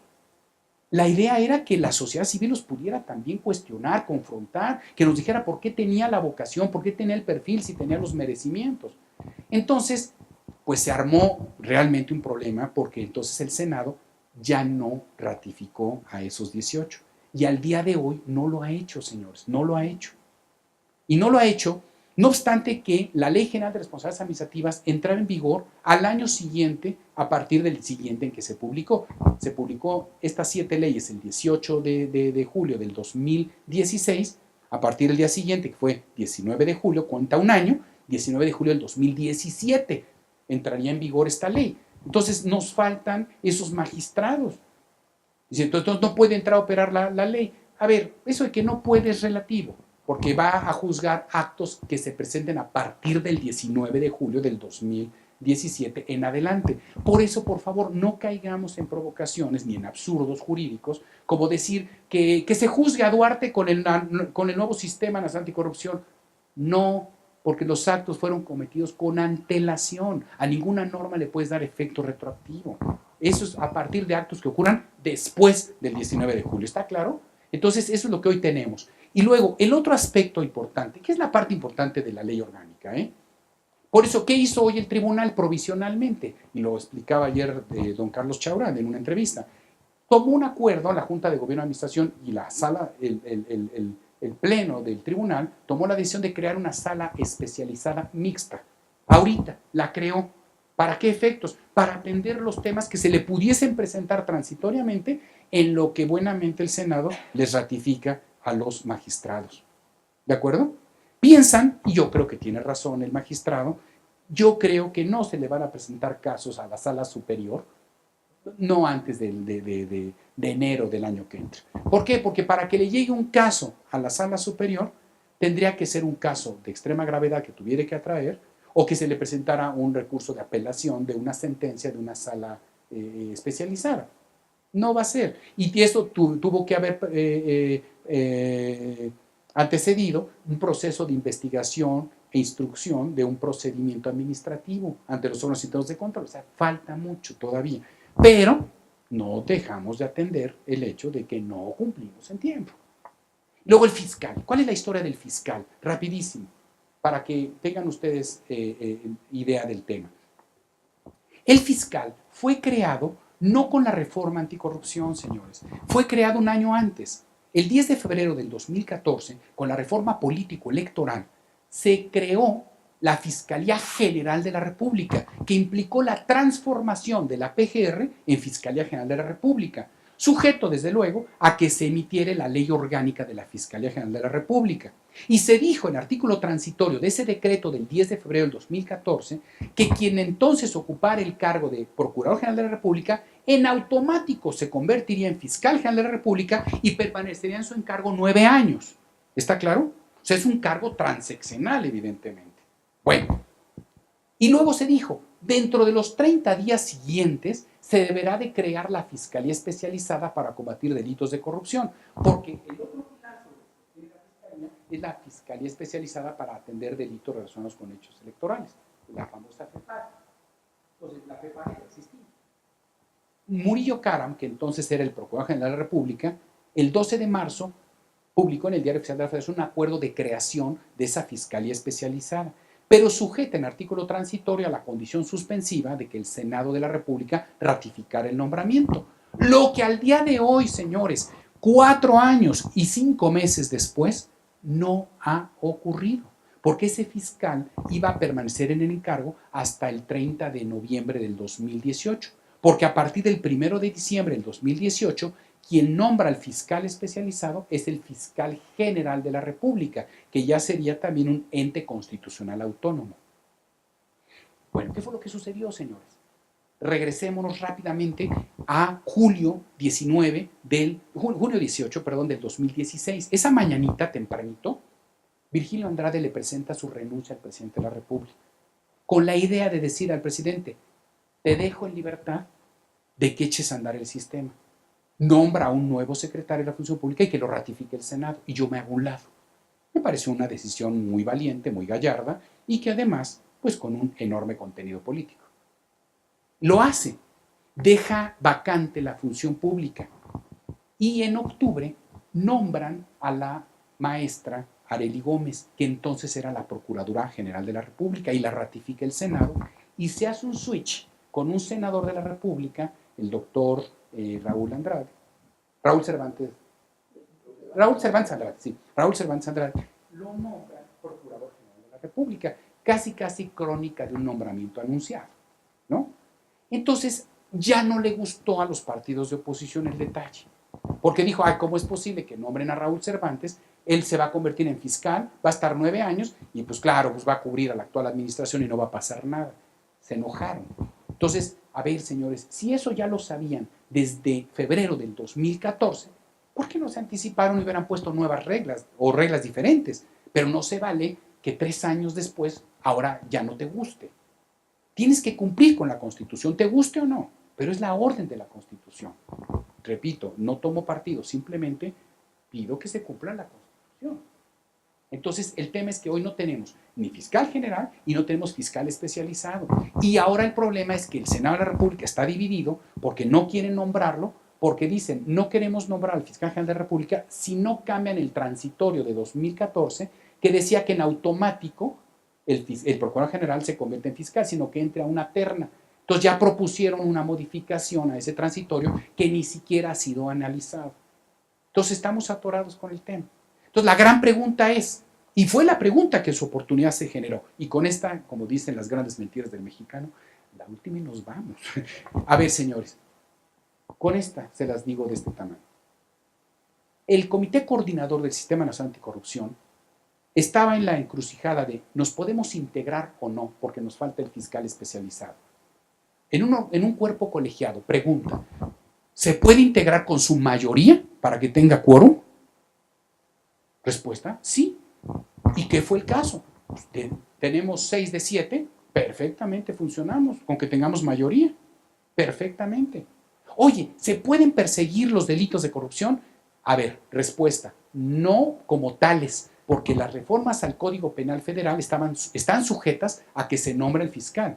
Pero los cambios que se hicieron al Código Penal, ¿qué creen? Fue cambio de nombre nada más. En lugar de ser el capítulo 10 del Código Penal Federal de los delitos cometidos por servidores públicos, ahora hablamos de los delitos relacionados con hechos de corrupción. Simplemente fue un cambio de denominación, pero son los mismos tipos penales.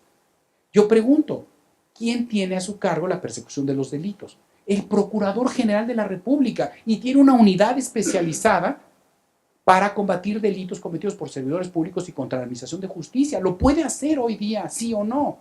Y si son los particulares los que cometen el delito, pues existen las instancias pertinentes para que se persigan los delitos. Entonces no es justificación no atender las denuncias relacionadas con actos de corrupción porque no tengo fiscal especializado.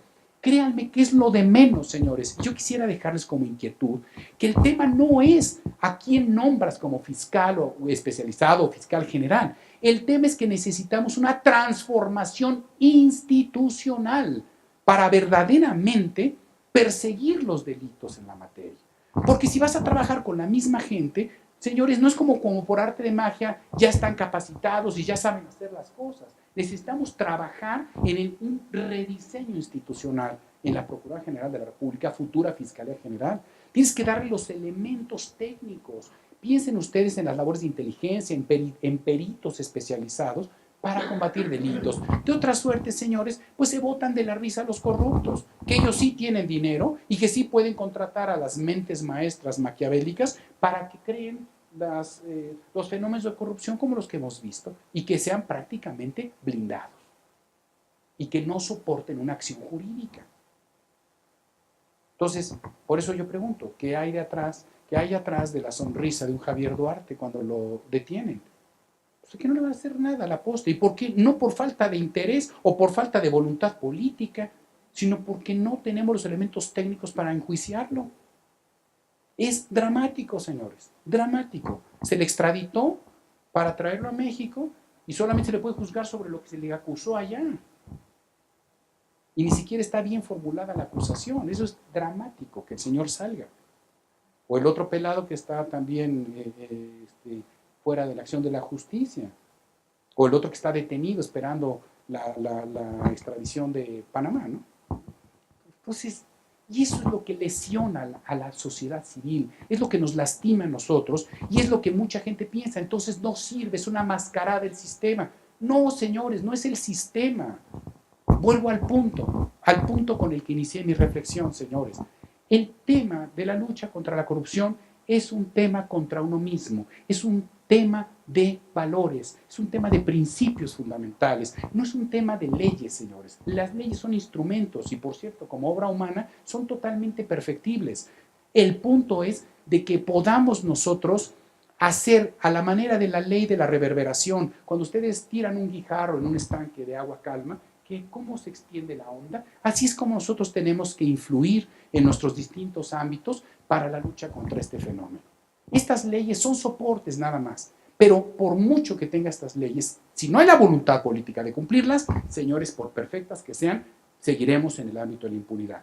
Pero tampoco, si no hay voluntad de la ciudadanía de exigir, de levantar la voz y de que se cumplan las normas, tampoco lo vamos a lograr. Entonces, yo creo que debemos de tener ese voto de confianza en nuestras nuevas instancias para que hagan su trabajo y para que verdaderamente logremos el resultado que esperamos. Yo creo que con esto pues les he tratado de dar pues una visión muy rápida, de verdad muy rápida, de lo que pues eran las fundamentales nuevas normas en materia del Sistema Nacional Anticorrupción, pero esencialmente que se queden con el contenido básico, ¿no? Que el sistema es un conjunto de acciones de coordinación para la prevención, detección y sanción de hechos de corrupción y para el manejo y fiscalización de recursos públicos. Y que este sistema nacional tiene que ser replicado a nivel local. Hay un gran esfuerzo que tenemos que hacer hacia los estados y no les cuento a nivel municipal. Entonces, nuestro verdadero apostolado tiene que ser, de verdad, señores, capacitar, hacer llegar a la mayor cantidad de personas el entendimiento cabal de lo que implica el sistema. ¿De acuerdo? No es una ventanilla de denuncia, no es una instancia para meter gente a la cárcel, es simplemente para coadyuvar para que este nuevo país pues tenga un nuevo paradigma, un nuevo valor. ¿De acuerdo? Pues no sé si tuviesen algún comentario, ya abusé de su gentileza, de su tiempo, pero pues yo quedo a sus órdenes.